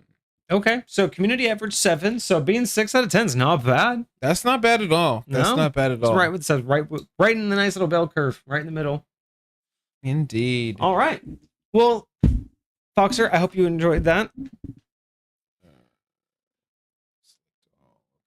If there are any updates, oh yeah, we'll check the curse images here in a minute. If there are any updates, make sure that you ping Kage in the Discord. Please do. With any updates, put those in the submission so he can double check, and we will make sure that future ones get good. But remember, and this one will get updated with all the changes that you made sure to include here today. So cool. You heard that from him. And I hope you enjoyed that. All right, we got cursed images here. Uh-oh. What do we do? So we got one picture about my horrid posture. First of all, that's just one moment where you're looking over at the screen. Wild. So a lot of the times, yeah, if it's in a different channel, we might not immediately recognize it as something that's going to go into the homebrew review. It might, because again, that the home brewing discussion is just for like when you want feedback from the community. So I would say, yeah, if anything is going to be specific to the updates, I would probably put that in the submissions channel and then ping Kage specifically saying that this is what it's being updated with. Yes. That is my operation right now. So if I have specific questions for you, I'll bring you into our homebrew chat channel or wherever I have that, where it's specifically just you and me talking about your homebrew. So it's not out in public. So it's not something that Vortex is looking through. But if you guys just are like Pokeniner will do this almost every time he has one of his reviews come up. He'll be like, hey, what's next on my docket?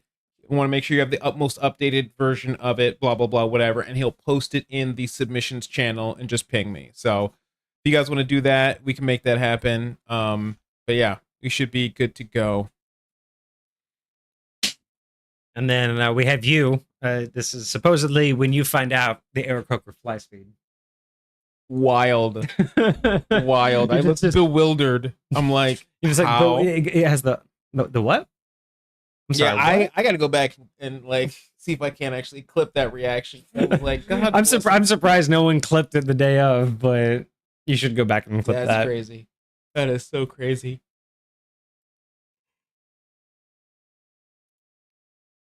I think yours is funnier than mine.